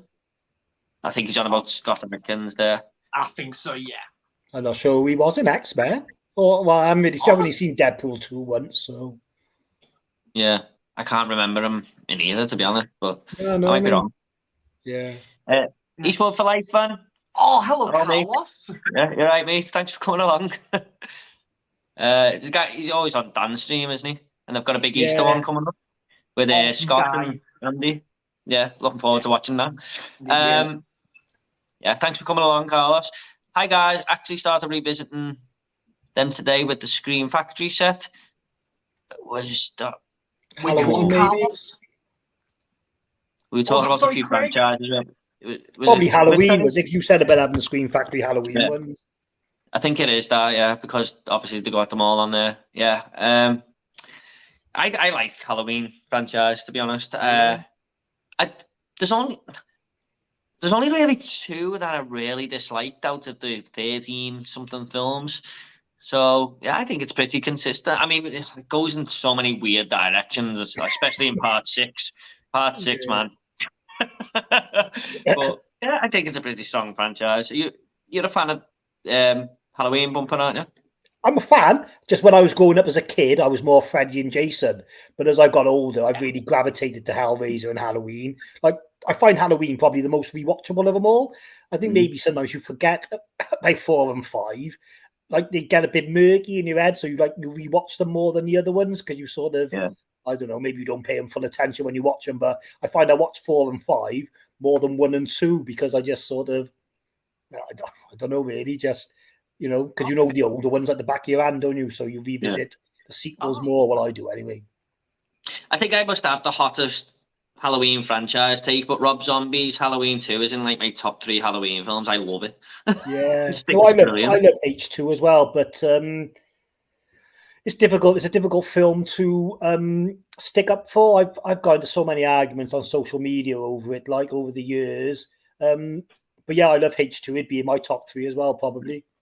I don't like the first one. Well, not the first one, John Carpenter. I don't like the first Rob Zombie one as much as the second Rob Zombie one. Yeah. I like the first half of that film. The second half, I don't care for it. Yeah, I know. But as I was watching the franchise, when it was giving me something different, I appreciated it. And that's why I think I really liked Rob Zombie's Halloween 2. I mean, Rob Zombie just went his own way and done his own Halloween film. And I think it totally worked, to be honest. Yeah, he looks amazing. Sam, you need to get these watched, man. Well, Michael looks amazing in it, and he's brutal. I know it turns out to be a dream sequence, but the scene at the start when he's stabbing a nurse, Octavia Spencer, like, oh my God, it's horrendous. that opening 20 to 25 minutes is one of the best directed horror sequences I have ever seen. It is nice. Perfect. It's nice to meet someone who's got the same thinking as me, because I get fed up of sticking up for Halloween too. I was trying to get Keith and all, like Euphoria pictures. Like I was trying to stick up for it with them, and they're like, "No, it's crap." I was like, "Oh well." I actually like the way. Like, I don't want to ruin it too much, Sam. I won't give nothing away. But like Laurie Strode in this one is like, she's a bit of an asshole in it, but I like that about it, because she's suffering from this trauma and stuff. And Laurie Strode's very likable in all the other movies, but in this one, I don't think you really meant to like it. No one likes being around her, but I love the way Rob Zombie done that. I like the way he made Dr. Loomis an asshole as well. It worked. It worked for me. So it's more realistic, isn't it? Because if you went through what Laurie Strode went through, you would be in that state. And in the second one, the cast is good as well. You've got Brad Dourif as Sheriff Brackett. You've got Danielle Harris as Annie, and she gets a major death scene. She does in the second one. Fair dues. I love Brad Dourif's acting as well when he breaks down as well. Man. When she offers him an egg white omelette for breakfast, he's like, "Nah, I'll just get a donut on the way into the station." Donut's not for breakfast. It is when you cook your fucking white egg omelettes. It's actually one of the most brutal ones as well, I think. And some of it's horrendous. Like, if you get a stabbing scene right, it can really have an effect on you, can it? You know. You can feel that, can't you, when Octavia Spencer's getting and the bit where he just smashes that woman through the mirror and stuff. You know, she's like a black dancer or something, and he's just smashing her head. And I was like, holy shit! It's trashy, but it is good. Yeah, I like it. Oh, glad to meet someone else who likes it, then, mate. Here we are, happy days. Okay. I was going to say, Jordan. I was going to say, just like yourself, Craig's got fantastic taste in film, and kind of like yourself as well, Jordan. I'm just taking so many recommendations down as well. Like, I've been watching like your stuff lately, Craig, and just watching like your Severin or Hall or Finnegan Syndrome, like whole videos, and just I've not heard of any of these obscure titles. I've got to note them down on my watch list, that sort of thing. One of them, I think, recently was Spider Labyrinth, and I think that, and what was that other one, May, you showed recently in your recent Severin one? There was one other one that did look really cool. You did show the church, didn't you? The church, the sect and Cemetery Man. Yeah. But Spider Labyrinth was the best, man. You need to see that film. I'm telling you, absolutely awesome film. The Sect was that? Sorry, Craig. No, the Spider Labyrinth. That was the best. One of the ones I watched. That was the best one. Yeah, that it did look pretty cool from like the premise, mate. Definitely. So, and as I say, Jordan, in terms of the Halloween films, I've only seen the first 3, but I definitely want to check out the rest of the film series. Definitely. Yeah, charming. I think 4 is really good. 4 is really good, I think. Tom's just recommending some Scott Adkins films, the Twilight films there. I recommend some of his later films, such as the Avengement, Accident Man, The Debt Collector, Triple Threat, Castle Portsmouth, Disputed One Shot. Avengement's pretty good. It's got Craig Fairbrass in, and I love him, man. I love him as an actor. He's just in the Rise of the Foot Soldier movies. Oh my god! I'm gonna watch it. He's a bit like that in this. Like, he plays Scott Adkins' brother, and he gets him sent down, and then Scott Adkins gets out of jail like years later, and he wants to get his revenge on him. Like, that's what it's about. Right, I'm watching that. It's got the kid from This Is England as well. What's his name? Thomas Turgoose. He's in here as well. Yeah. So that's a pretty good film, Avengement. I haven't seen any of the others. Nice. Yeah. Seen any of them, Sam? No? You've only seen John Wick with them in, haven't you?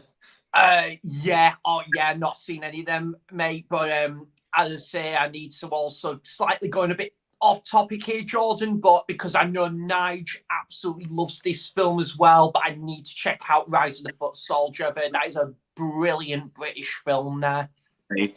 I love them all, man. Well, I don't love them all, but I can watch them all easily. But the first one, you've got to watch it, man. It's just brilliant. Really, it's one of my most rewatched films of all time. I used to watch it all the time, man. Nice one. What's your thoughts on? I was going to quickly ask you, Craig, what's your thoughts on them films, Rise of the Foot Soldier? I don't mind the first one. I've seen the first one a couple of times. I don't mind Craig Fairbrass. He's all right. But I haven't really seen the sequels, I got to be honest, because, well, I just don't know. I mean, you can buy them all now in a box, can you? Five. I didn't think there was 5 of them. But I think I might have seen the Marbella one, but I don't know. Because the guy whose life, in real life, who the movies are the biopic of, I can't think what his name is now. Carlton Leach. Yeah, that's it. There's other films in it, like there's the Essex Boys. It's been covered a couple of times. So I don't know if they got 5 sequels out of it or 4 sequels, but the sequels don't really fall. The second one does, and then the next ones are all just Craig Fairbrass. Yeah, fair enough then. But I wouldn't have a problem checking them out. But no, I've only seen the first one. Yeah, the first one's brilliant. 2, 3, and 4 they go down a little bit, but they really pick up with 5 and 6. They go more serious again. So yeah, tidy. I'll check them out. Yeah, definitely. It's a true story as well. So yeah, for sure. Yeah, there's lots of different films on it. I remember the Essex Boys. I'm not sure the sequels that's true, but the first one.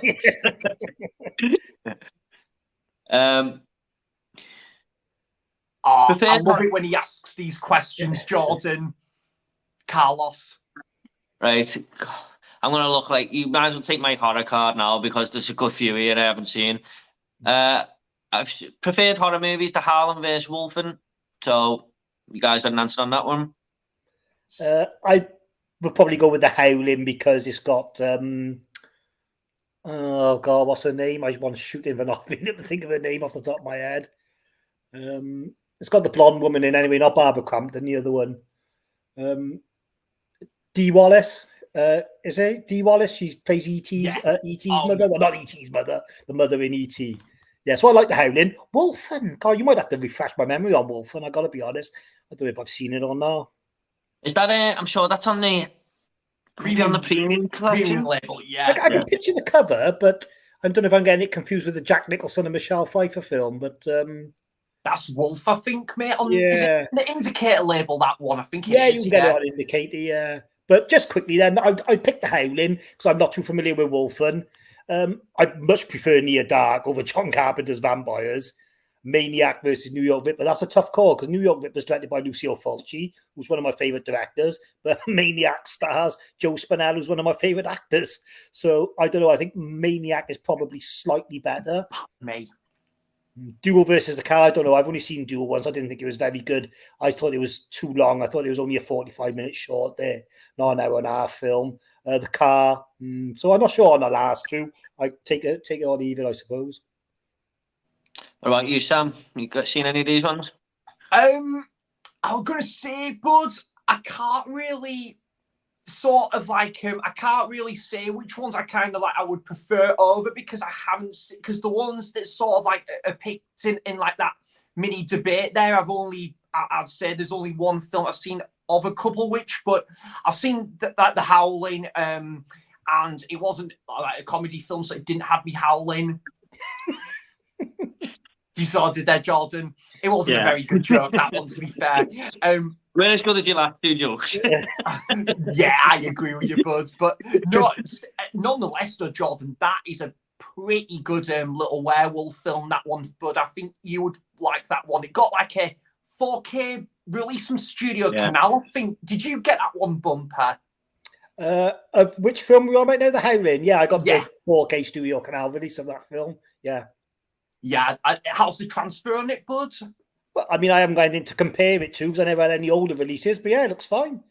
You know what it's like, 80s movies on 4K. They were born to be on 4K, weren't they? Most of the 80s films.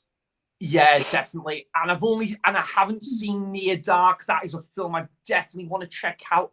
Vampires I've got on the indicator label.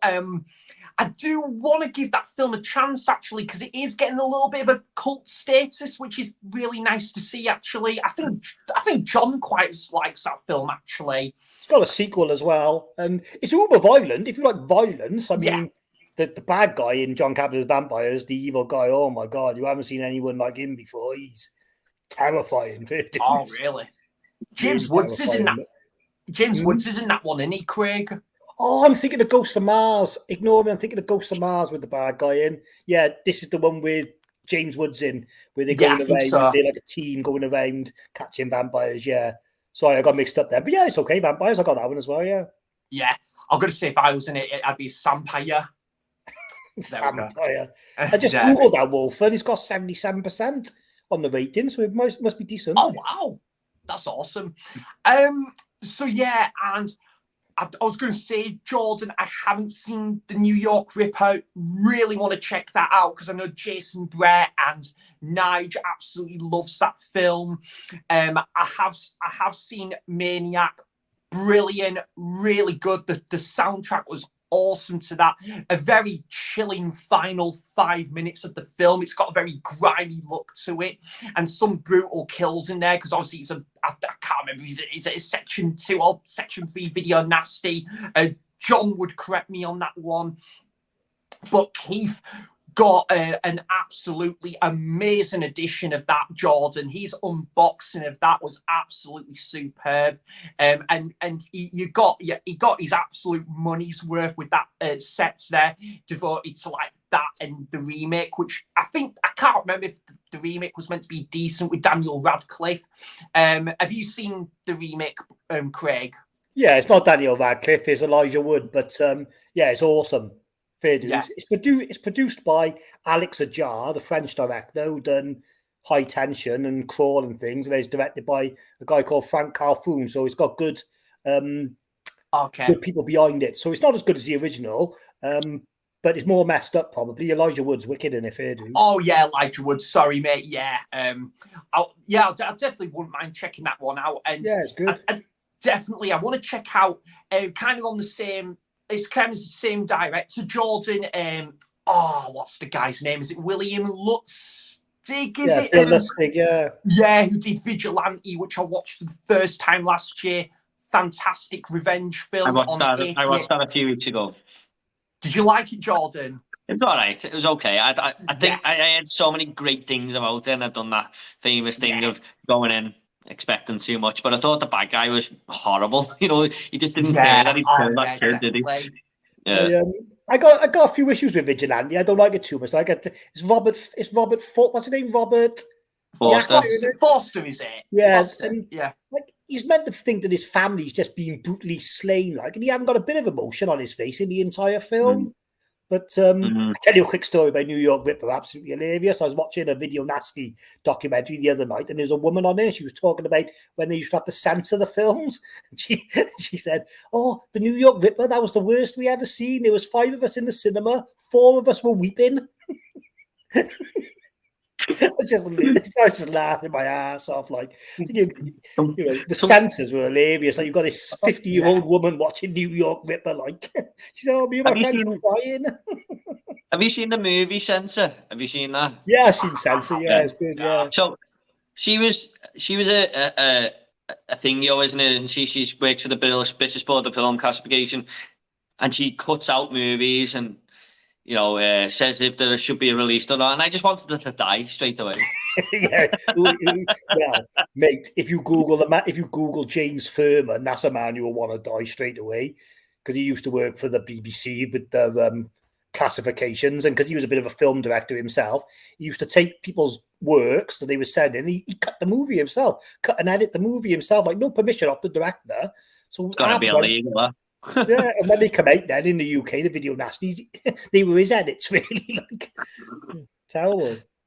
Cheek of him. Oh no, I know, mate. I'm glad we're not in that world anymore. Fair play. Yeah, definitely.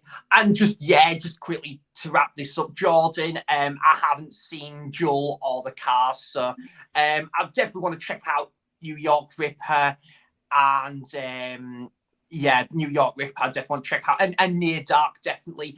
And just to quickly say of William Lustig, I could be butchering his name. Apologies there, folks. Right, yeah.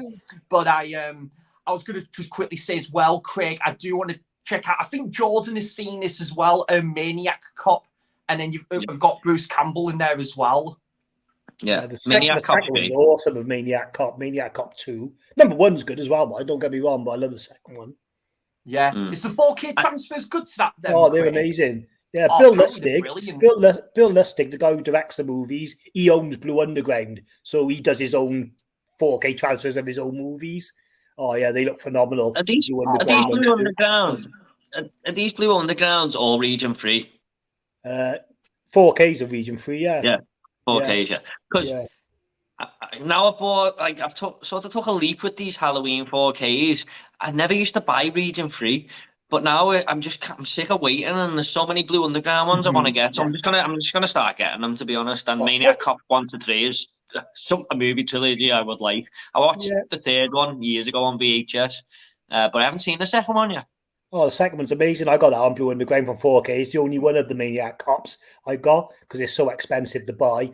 But I tell you now, mate, honestly, if you buy 4Ks from Blue Underground, you will not be disappointed. Dead and Buried is wicked. Dead and Buried. I've got that on Blu-ray. Yeah, I've got the 4K of that, Jordan, when I went to, out of all places, Generation Records in New York. And actually, Craig, I did see the Vinegar Syndrome version of Graduation Day, which is Section 3 Video Nasty, but I think it's a Blu-ray only. So I didn't get that, unfortunately. But I've got the 88 films edition of that, so I definitely will pick. I definitely will watch that. And so I got the Blue Underground 4K version of Dead and Buried. Decent transfer, mate, and I thought it was a really good film. And it was quite surprising, Jordan, to see Grandpa Joe from the original Charlie and Chocolate Factory in that as well. Yeah. So the guy really who, good film. The world's biggest liar, who in Willy Wonka, isn't he? Yeah. Gets up when there's free chocolate. Carlos, I've got to be honest, mate. I've heard of every single one of these films, but I've only seen Near Dark and Vampires, so I can do that little battle. I do prefer Near Dark. It's like a sort of a vampire western, that one, isn't it? I don't mind Vampires, but it had a few problems for me, and I really did not like Steve Baldwin's character, is it? Yeah, Steve Baldwin's in a... I hated him in that movie, man. And I'm not the biggest fan of James Woods, I'm not going to lie. Certain films, he just turned me off a little bit. I don't know why, just something about him. But Maniac is a film I've wanted to watch for the longest time. And it is Blue Underground who's got that, isn't it? You can get it over here on 88 as well, though, on Blu-ray. Just as is it not cut, that 88 one? No. Yeah, it's uncut. It's uncut. Oh, right. I'll grab that one then, because I need to see that film. It didn't come out long ago. It's like number 50 on this spine. It's the last one they released of their slasher collection. So, apart from the 4K ones that were already out on Blu-ray. I picked it up I think it was like 15 quid. Just standalone. And I honestly, Craig, I wish I waited like a month later, because it was included in a 2 for £15 deal when 88 had like their sale, but it wasn't included in that, unfortunately. Still though, to make up, I got again a couple more of the Video Nasties. Night of the Demon, which I've really enjoyed, and you need to see that film, Jordan. It's ace. And then Delirium as well. So, but Maniac, mate, I would highly recommend that one, Jordan. Yeah, really good little slasher there. Yeah, it's good. Twilight Limit says, I didn't have a problem with women as Ghostbusters. It's just that the movie was trying hard to be funny. I got a few laughs out of it myself. I really like Chris Hemsworth's character, and that he's just the worst receptionist ever. Like the phone's ringing and he doesn't pick it up. He stick us 2 short planks for dudes, like, but I think it's funny. I do, and the old cast were on board as well. You get cameos from all the old cast apart from Igor, because he passed away, obviously. But you know all the others are in it for cameos. But I don't know, man. It was just a victim of toxic fandom, that film, unfortunately. Yeah. It was doomed from the start, wasn't it? It was doomed before it came out, yeah, exactly. Yeah. Nothing else to say on that? Should we just move on? Yeah. I've not seen it. Carlos has got another one of these questions, which is a little bit better for me, because I've seen some of these.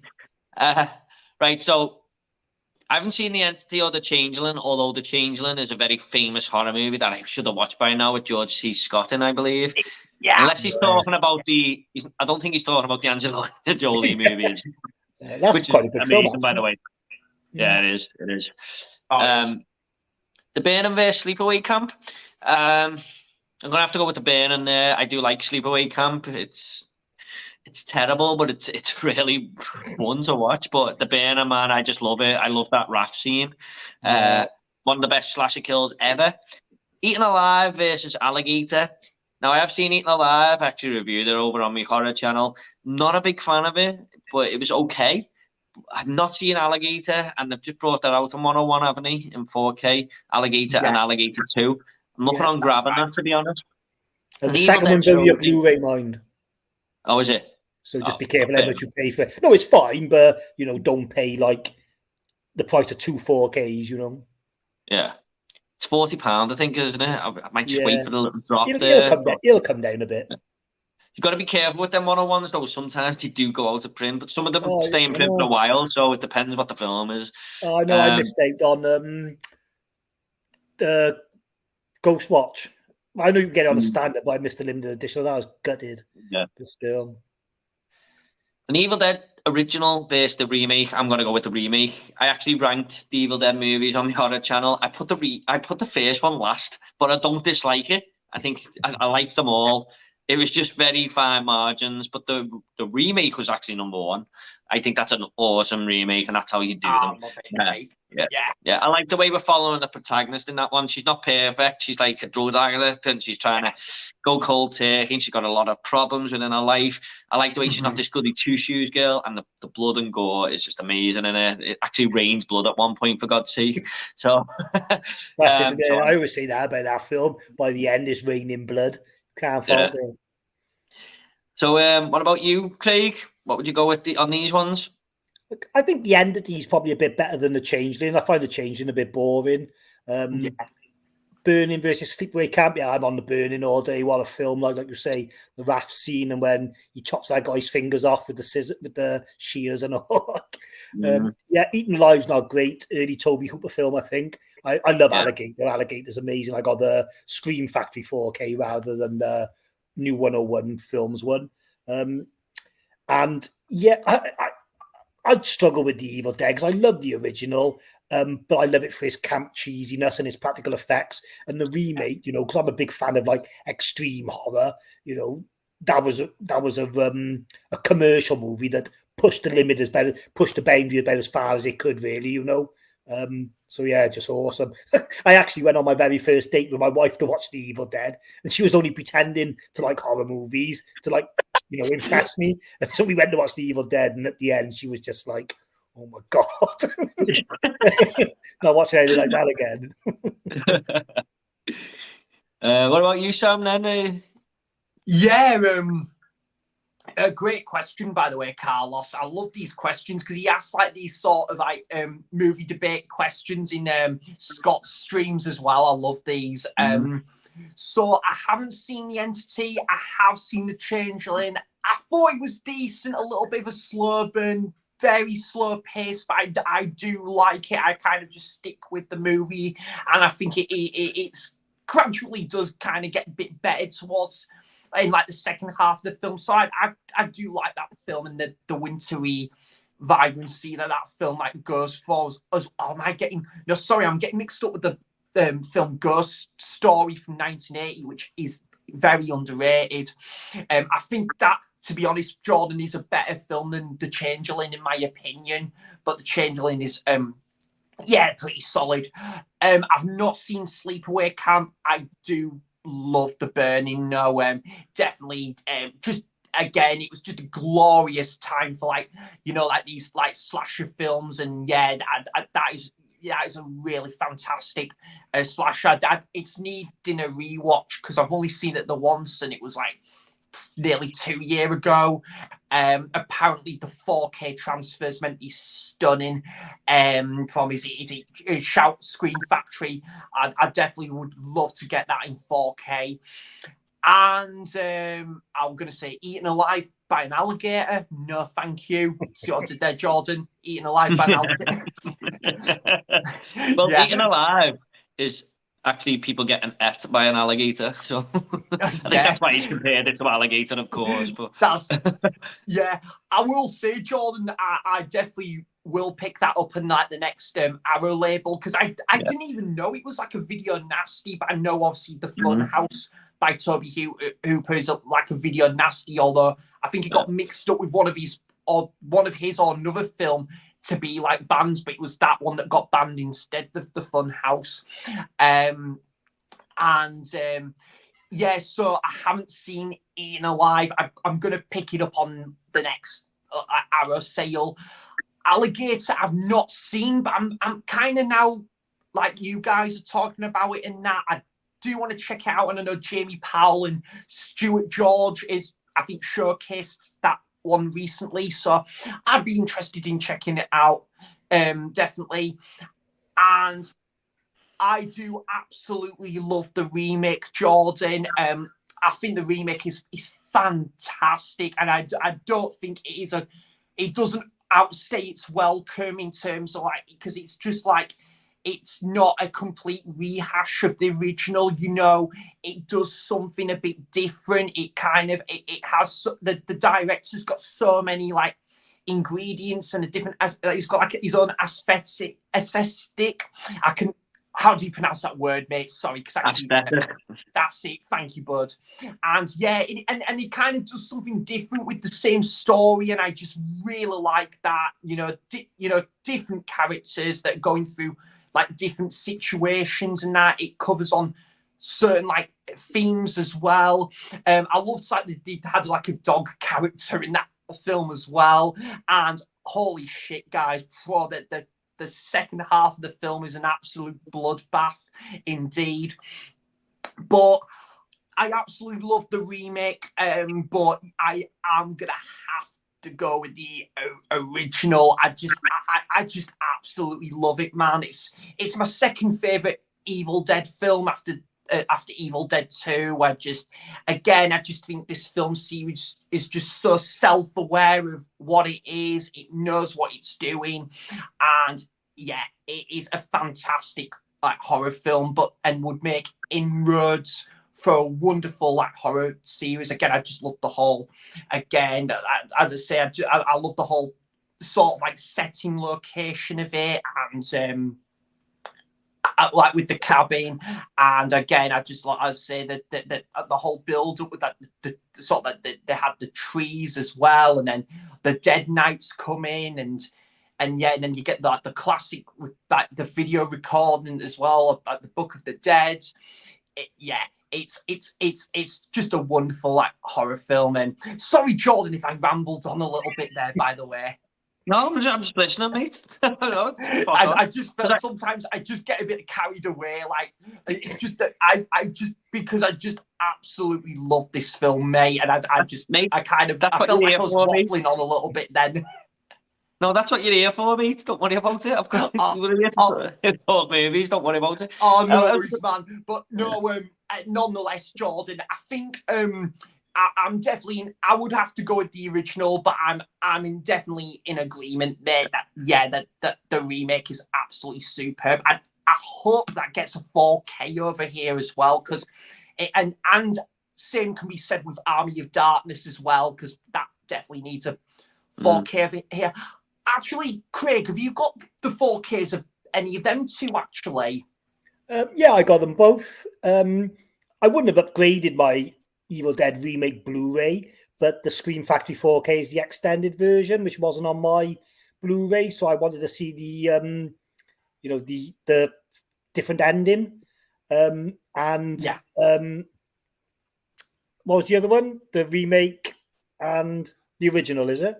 Was the Army of Darkness? I think I said it. Oh, an Army of Darkness. I got that steelbook on that from Scream Factory. Yeah, nice steelbook. Yeah, and I got 1 and 2 and the series in like that. That big box they done, the big red box. Oh, okay. Yeah. I think I know what you mean, mate. Yeah. Yeah. So it's a bit of a bodged together collection, but I got them all. Yeah. I noticed when I watched Evil Dead, like, the amount of budget he's got, he squeezed every drop of juice out of that budget, didn't he? Like, in the original, yeah.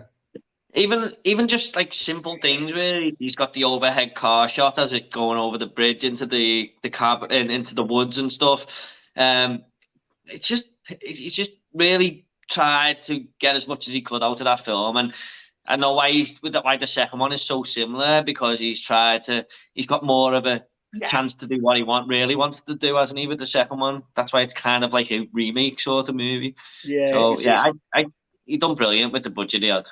Yeah, it's a bit weird, the second one, isn't it? Like, is it a sequel? Is it a remake? I just don't really know, but it's just crazy, in the second one. Like, some people call it more of like a comedy film than like a horror, but I kind of put it as a horror film first, with like comical elements to it. But yeah, I just think with the budget they had for the first film, Jordan is incredible, and it's like a student film as well, based off like Within the Woods. Nige got that stunning soundtrack edition of that the other day.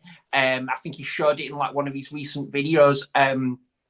But yeah, I don't know if I'll ever get to check out Within the Woods, mate. Who knows? Because it's like a half an hour, like sort of like the version of like the like the first film, as something came out for like 1978 or something. I haven't got a clue about that, mate. Yeah, I think it's Sam Raimi's. Like, it was like a short film, like a short version before he made the Evil Dead. And then the Evil Dead's based on that to make it in the full length feature film. Yeah. Oh, right. I didn't know that. Yeah, I'd like to check it out. Twilight Limit says Devil Girl from Mars was one, and The Creeping Terror was another. I think he's talking about them sci-fi films that he watched. I haven't seen any of them. Have you guys?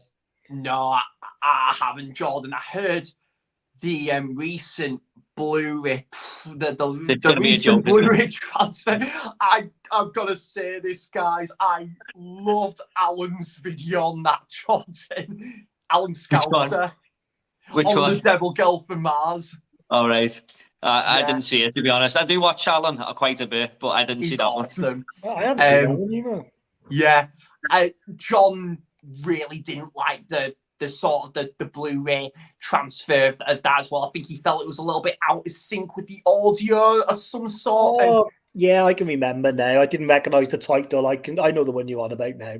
Yeah, but I've not seen it. And The Creeping Terror, good name for a title that, but I've not seen that one either, Jordan. No. Both of them are great titles, aren't they? I think. Yeah, definitely.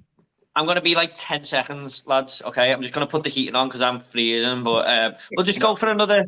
How long do you want to go for? 5 hours. No, I don't want to do a rock god. Right, we'll see where we are in 10 minutes. Okay, but I'll only be a second. Just another comment there from Sai. Say, what do you think? I'll tell you. I'm going to say, Craig. Hopefully, when I go to like FOP in Edinburgh, because I think that was the last time I went to FOP, was like it was August time. I really want to check out both the Evil Dead Trap films, because I think you quite enjoyed them, didn't you? Well, only watched the first one, and then I haven't got around to the second one yet. So yeah, first one was good though. Yeah, Leon enjoyed it as well. Sorry, Jordan, we were just talking a bit briefly about the Evil Dead Trap films. So it's like Japanese horror films that recently were brought out on A8 films. Leon and obviously Craig picked it up recently. Yeah, I seen they got released not long ago, didn't they? But I've heard of them, just never seen them, to be honest. Yeah, I'll just pick them up. So the Changeling, the Burning Alligator, original Evil He's just Dead. answering what is. Okay. Yeah. So Tom says, Ash Williams' quote in the series is my favourite. Don't like the Godfather. Oh, Ash Williams' quote in the series is my favourite. Oh, so this is the quote. Don't like the Godfather, too long and boring, not enough titties, I'm more of a deathwish guy. I agree with that sentiment. I love the Godfather, man. I know the Godfather's probably a bad example, but I know what he means. Like, yeah, you know what he's talking about, like when he says it. Is Midsummer Director's Cut better? I've only seen the theatrical but that other cut is half-hour longer, I believe. Now, I think when I watched Midsummer, it was 3 hours long, I think. So I think I must have seen the director's cut. That's the only one I can go of. So I haven't seen, can't really compare it to the theatrical, unfortunately. I think I've probably only seen the director's cut, but I don't think there's like well, I don't know what I'm trying to say. I don't think there's anything like sort of extra in the director's cut. Obviously, there's extra in there, but yeah, it doesn't like change the story, or there's like no additional like violence. I don't think, but it's just more, well, more story, I suppose. But I think you still get all the grossness in the theatrical cut, really. Have you seen Midsummer, Sam? Yeah, mate. I watched the theatrical. Oh my God, can't speak. Bugger me, lol. Theatrical. All right, mate. We know what you're trying. We know what you're saying. I know, mate. I just it was just like a lol moment then. But I watched it about, I think it was nearly 3 years ago, and I really enjoyed it, Jordan. A little bit of a slow burn. It kind of took a while for things to kick in and escalate, but I really enjoyed it. It had a really good, solid cast, a good like hurdle of like characters as well, you know. And when things go like when it goes like down that direction, you know, it's very sort of like kind of like an art house sort of like staple, and you know you can definitely tell it's got A24's name stamp on it. Of course, I'm all for like an A24 film. I think they do some absolutely brilliant films, and yeah, I think I was kind of gobsmacked by that ending. I mean, I've only seen Midsummer the once, Jordan, but I kind of like need to go back and rewatch it, and I have got the director's cut in that Blu-ray set. I've got, but I can see why it took like Ari Aster maybe took a leaf out of Robin Hardy's book for The Wicker Man, which I do need to read the book of that, and I think The Wicker Man is absolutely brilliant. I watched my first time watch of that was at the cinema last year at Tyneside, because it was like its 50th anniversary screening of it, and yeah, I can definitely tell that obviously that film was kind of like a nod to like the Wicker Man as well, taking a bit of inspiration from that, and the folk sort of like the folk sort of like vibrancy and all that, and the cinematography is absolutely stunning for Wicker Man, but also like Midsummer as well, like of Stockholm. Yeah, so great film that, Jordan. I need to give it a rewatch, and you'll be happy to hear I do prefer it to Beau is Afraid, definitely. Yeah. I was going to say he had 2 brilliant films there, but Beau is Afraid was such a disappointment, man. But he's just announced yesterday that he's got a new film coming, and the cast has got Emma Stone in. Who else was in it? What's his name? He's just been picked to play Mr. Fantastic. What's his name? Pedro Pascal. Pedro. Yeah, he's in it as well. It's got a good cast. There's someone else really famous in it as well, so I'm looking forward to seeing what that's going to be. I don't know if it's going to be a horror or not. I hope he does go back to horror, but yeah, that Beau is Afraid was a hard one to get through. I didn't mind it in parts. Some of it I couldn't stop laughing at some bits. I loved the first hour. I thought this is going to be my film of the year, and next one it just went right off a cliff. It's when all those people invade his flat, and then he thinks he's got rid of them all, and he's in the bath, and the one's up on the roof, and he's in the bath. He falls in the bath with him. Yeah, it's great. It's great. The first hour is amazing. But when that girl drinks the paint, oh my God, that's horrendous. That is. Like, I know. Oh, that was bad. That was. I was gonna say, probably my favorite character of that film was when it was kind of that same house, and was it like the dad or something? He cracked me up at times. They won't let him leave, will they? It's hilarious. Like, it goes a bit downhill when he goes in the woods and all, and it all gets a little bit surreal. That's when it goes terrible. It goes got a big cock monster at the end. Yeah, it kind of. I really want to see what Nige thinks of this film, just because of the end. I don't think Nige would like it. That could be the funniest thing YouTube's ever seen. Him ranting about that film. you know, You know what, Jordan? I would just love to do a watch along of that film with Nige and just see his reaction to that. It'd be absolutely priceless. If I ever watch that film again, it's probably only going to be if I'm on a watch along with that. That is so funny. I was going to say, but it is an acquired film. That it is an acquired taste, that film, Jordan. I personally did like it because I think it was just something a bit different, something a little bit ambiguous and out of the ordinary, and it's kind of just centered around one character throughout the film in like different stages and that. But I can see why people will have problems with that film. But Ari Aster, I don't want to watch. I'm not sure if I want to watch Herod.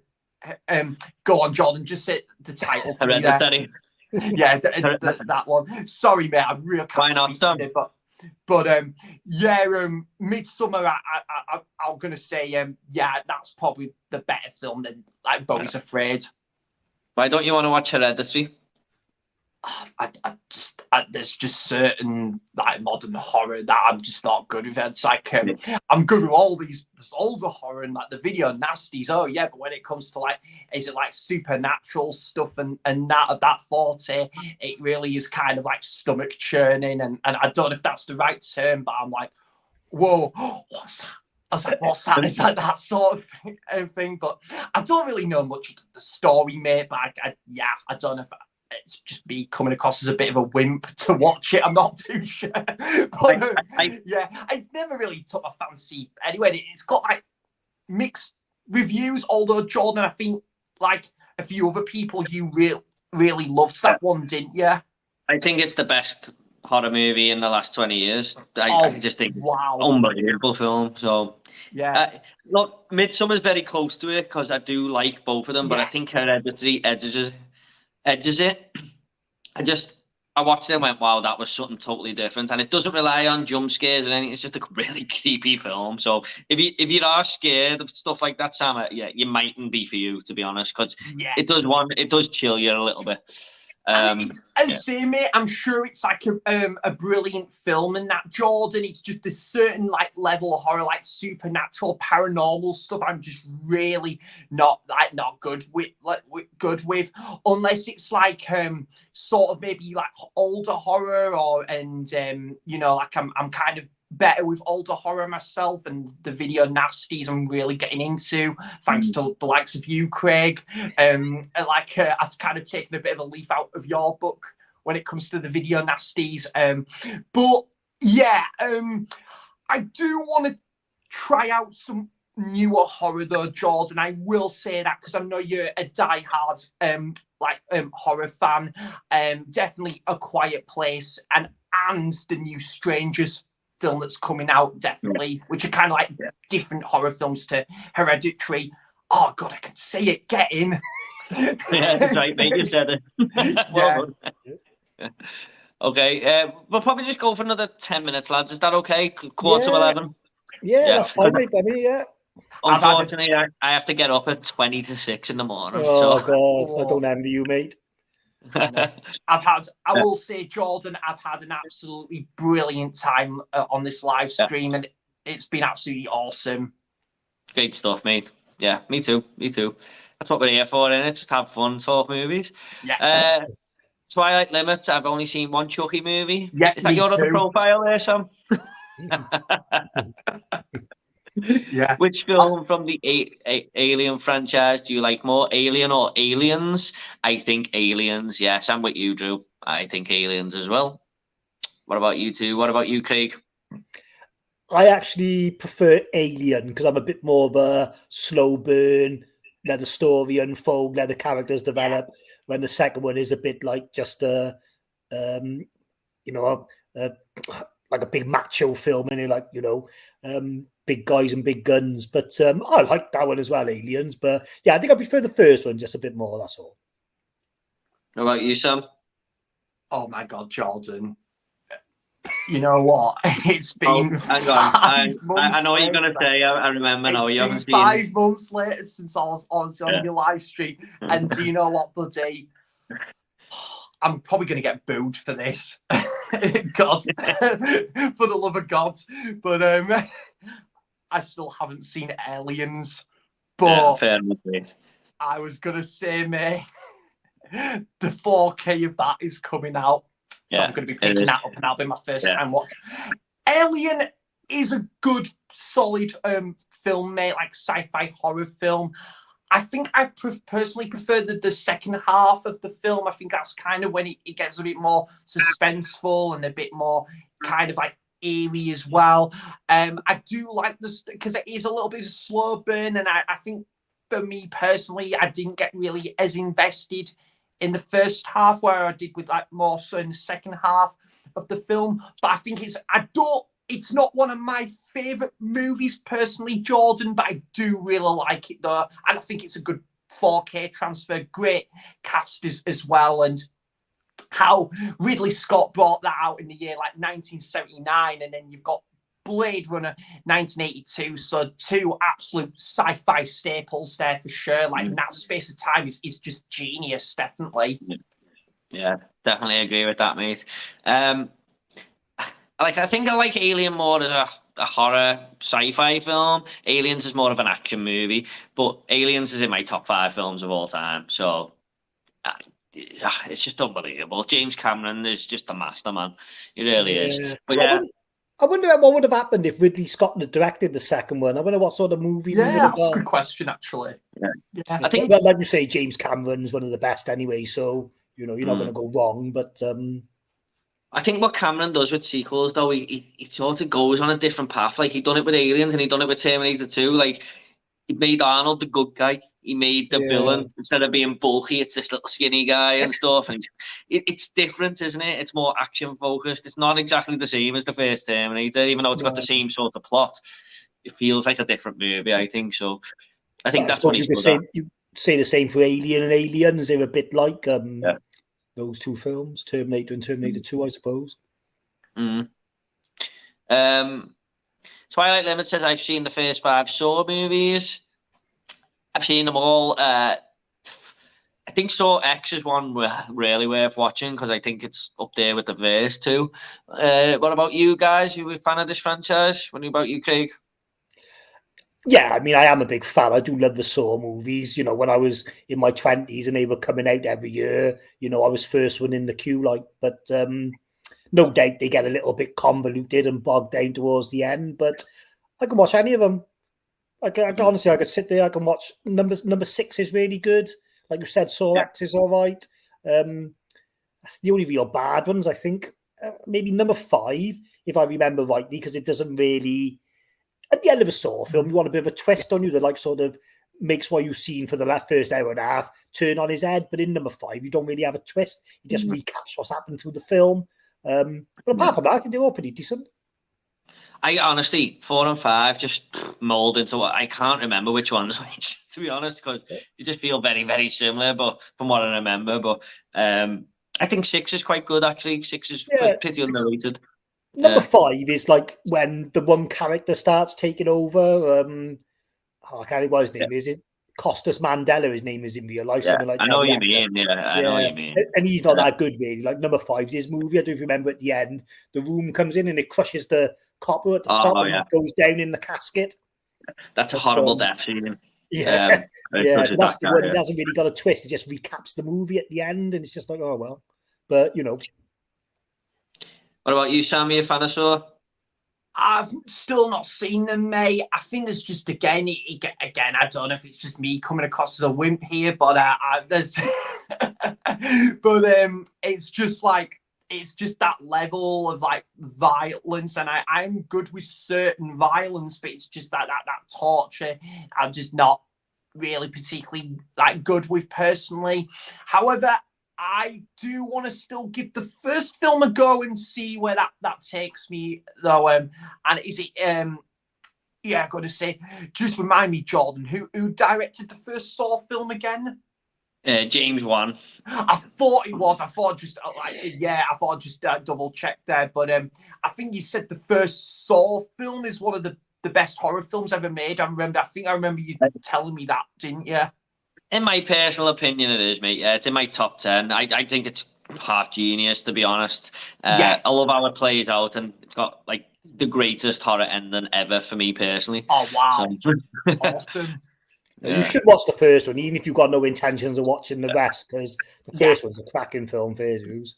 Is it there's a bit of gore in the first one, but like it's not I that don't bad, think it's really. it's not as extreme as the other movies. The other movies just trying to top each other with the gore, but the first one's a really clever crime sort of horror movie. So the first one's got more of a gritty feel than loads of violence. You know what I mean? You feel like you're watching something you shouldn't be, but you know, visually, it's not so, you know, not loads of guts and gore, I don't suppose. Yeah, I'll definitely pick it up, man, because I think you can get the first on 4K. I think the first one, on 4K now. Can you, Jordan? Have you got it on 4K? I haven't got it on 4K, but there is a 4K of it. Yeah. Yeah. Oh, cool. Might finish on this next question, lads. I know there's a lot of people in the comments, and I'm really, really sorry we couldn't get to everyone there. Just seeing where we are. 1 second. Yeah, there's quite a few comments after this, and we're just not going to get to them all. I'm very, very sorry, everyone. No, I can see I can see Jack from Bring Your Own Popcorn in there and stuff, and yeah, I'm sorry we couldn't get to everyone, lads. But we'll just finish with this. Go on, sorry. Oh, sorry, Jordan. Beg your pardon. I was just gonna say that. Is there anyone else? Just to say like a quick hello. So did you say Jack Bring Your Own Popcorn? Who else? Sorry, mate. Yeah, and then most of the other questions are from like people who've already spoke. Like Carlos put a few more in there. Sai, the Chuckney Spaddy character. Okay. Yeah. So it's mainly people who've been watching all night, but Jack is in there. So Jack, hello, mate. Sorry we can't get to your questions. Yeah. But Carlos says, how do you guys feel about the constant horror remakes scraping the barrel, or do we need bold, fresh horror movie ideas? Good question. What about you, Craig?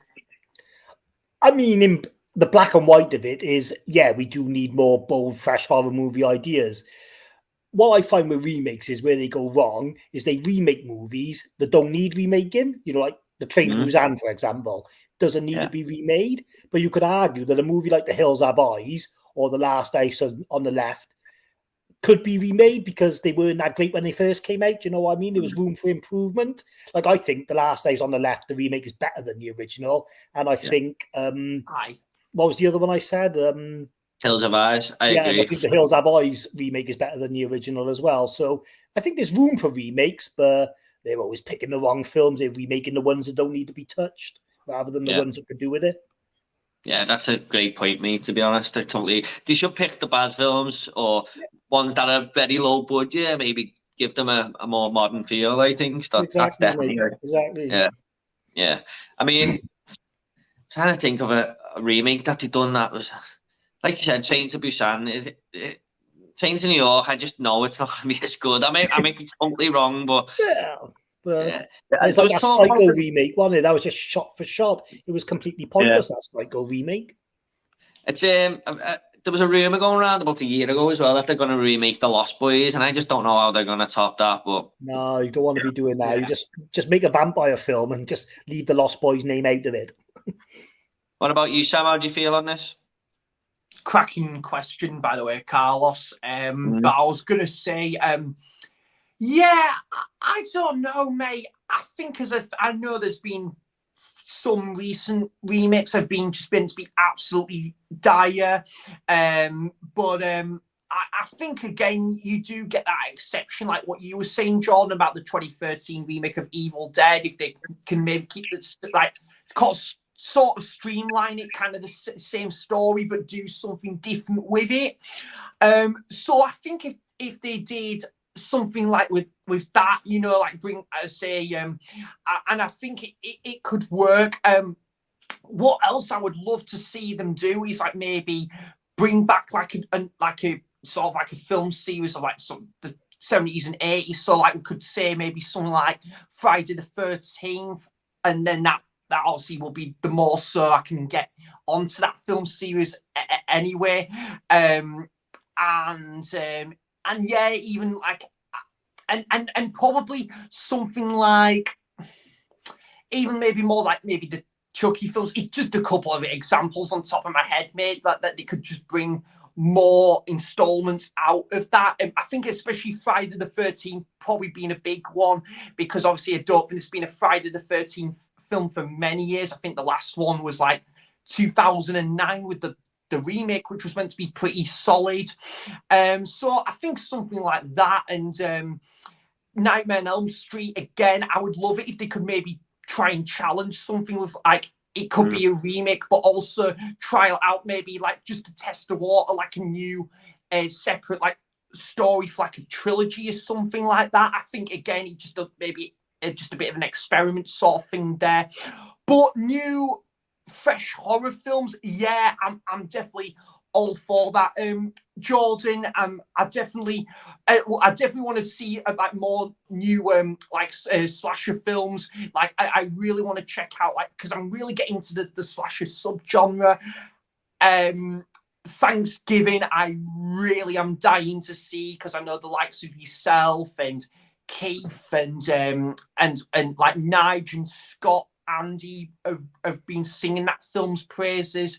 So yeah, I think, and I'd like to check out like sort of the Strangers as well. Do something different with like the slasher genre as well. Try like a new idea behind it. So just something like that, would be good.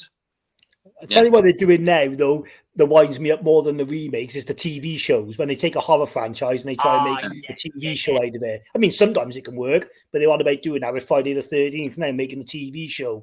And it's just doing like, Halloween as well. Yeah, that's what I'm thinking of. Sorry, Halloween, not Friday the 13th. They're doing both. They're doing Friday the 13th and Halloween, aren't they? I think they're doing a prequel of Friday the 13th, so it'll be a story of Pamela Voorhees, like... But yeah, I don't like that. I'd rather make a film than a TV show. I gotta be fair, but it's whatever makes the money, I suppose. I feel like because Chucky's gone to TV now, it's kind of dead, the movie franchise, and I don't want. Is that going to happen with Halloween? And it does kind of kill it. I gotta be honest. Yeah, like the new going into space. You know, it's like the new franchise going into space. You're going into TV shows. Yeah, going into TV. Yeah. No, I agree. That's a trend that needs to stop, in my opinion. But Carlos, to answer your question as best as I can, I'm not really against horror remakes, because you've always got the original anyway, and some of them do turn out better, like The Hills of Eyes, like Craig said, Last House on the Left. I think some of them I do actually prefer than the original, and maybe it's just because I haven't got the nostalgia for the originals, or I get that, mate. I don't know. Yeah, and I do think there's still fresh new ideas coming out for horror now, just not as many. But there are some there if you kind of look for them. Not look for them, but there are one or two that come along that I do think are fresh ideas. But yeah, it would be nice to go back to that time with like Candyman coming out and stuff, and Nightmare on Elm Street for the first time, where they've all these new ideas. It'd be nice to get a load of them, I suppose, but you do only get the odd one. But there are still some fresh new ideas coming out, I think, and there's been a couple of trailers this year which I think look like really awesome horror movies. Like there's one called The Watchers. I think it's M. Night Shyamalan's daughter. I thought that trailer looked like something I'd never seen before, where it's just like they wake up in a room and people on the outside can see into this room, but they can't see on the outside and stuff. So I thought that looked interesting. So yeah, it would obviously be better to get bold, fresh, new ideas all the time, but I'm not against remakes, put it that way. Hope that answers the question. I was going around a lot of corners there, but you've got to search out the more independent horror for the fresh ideas, really. Yeah, like that's mainly what I'm talking about. Yeah, mainly independent. Yeah, but that is it, guys. I think for tonight's stream, if that's okay, because that light is really hitting my hand. I can't do it to my movie room because the kids are in bed, so I have to come downstairs and do it. But yeah, I hope you both enjoyed it, lads. I've had a great time too, mate. Had a great time, mate. Yeah, good stuff. So don't forget, everyone, get over to Bumpers Movies and Sammy G's World of Cinema. That is right, isn't it? Yeah. The links to both these guys' channels are on in the description down below. You will not regret it. Please get over there, show them some support, and check out the videos, of course. Now, I hope you all enjoyed it, guys. Thanks so much for being on this stream. Thank you to everyone in the comments. I'll try and do a few more of these because I haven't been too active on maybe lately, but with the kids upstairs and running the other channel, it's just a lot to do. But I really enjoyed it, lads. I really did. Oh, so, I did as well, mate. Yeah. Okay. So thanks so much, everyone. We'll see you again. Cheers. Take care. Take care. Bye-bye.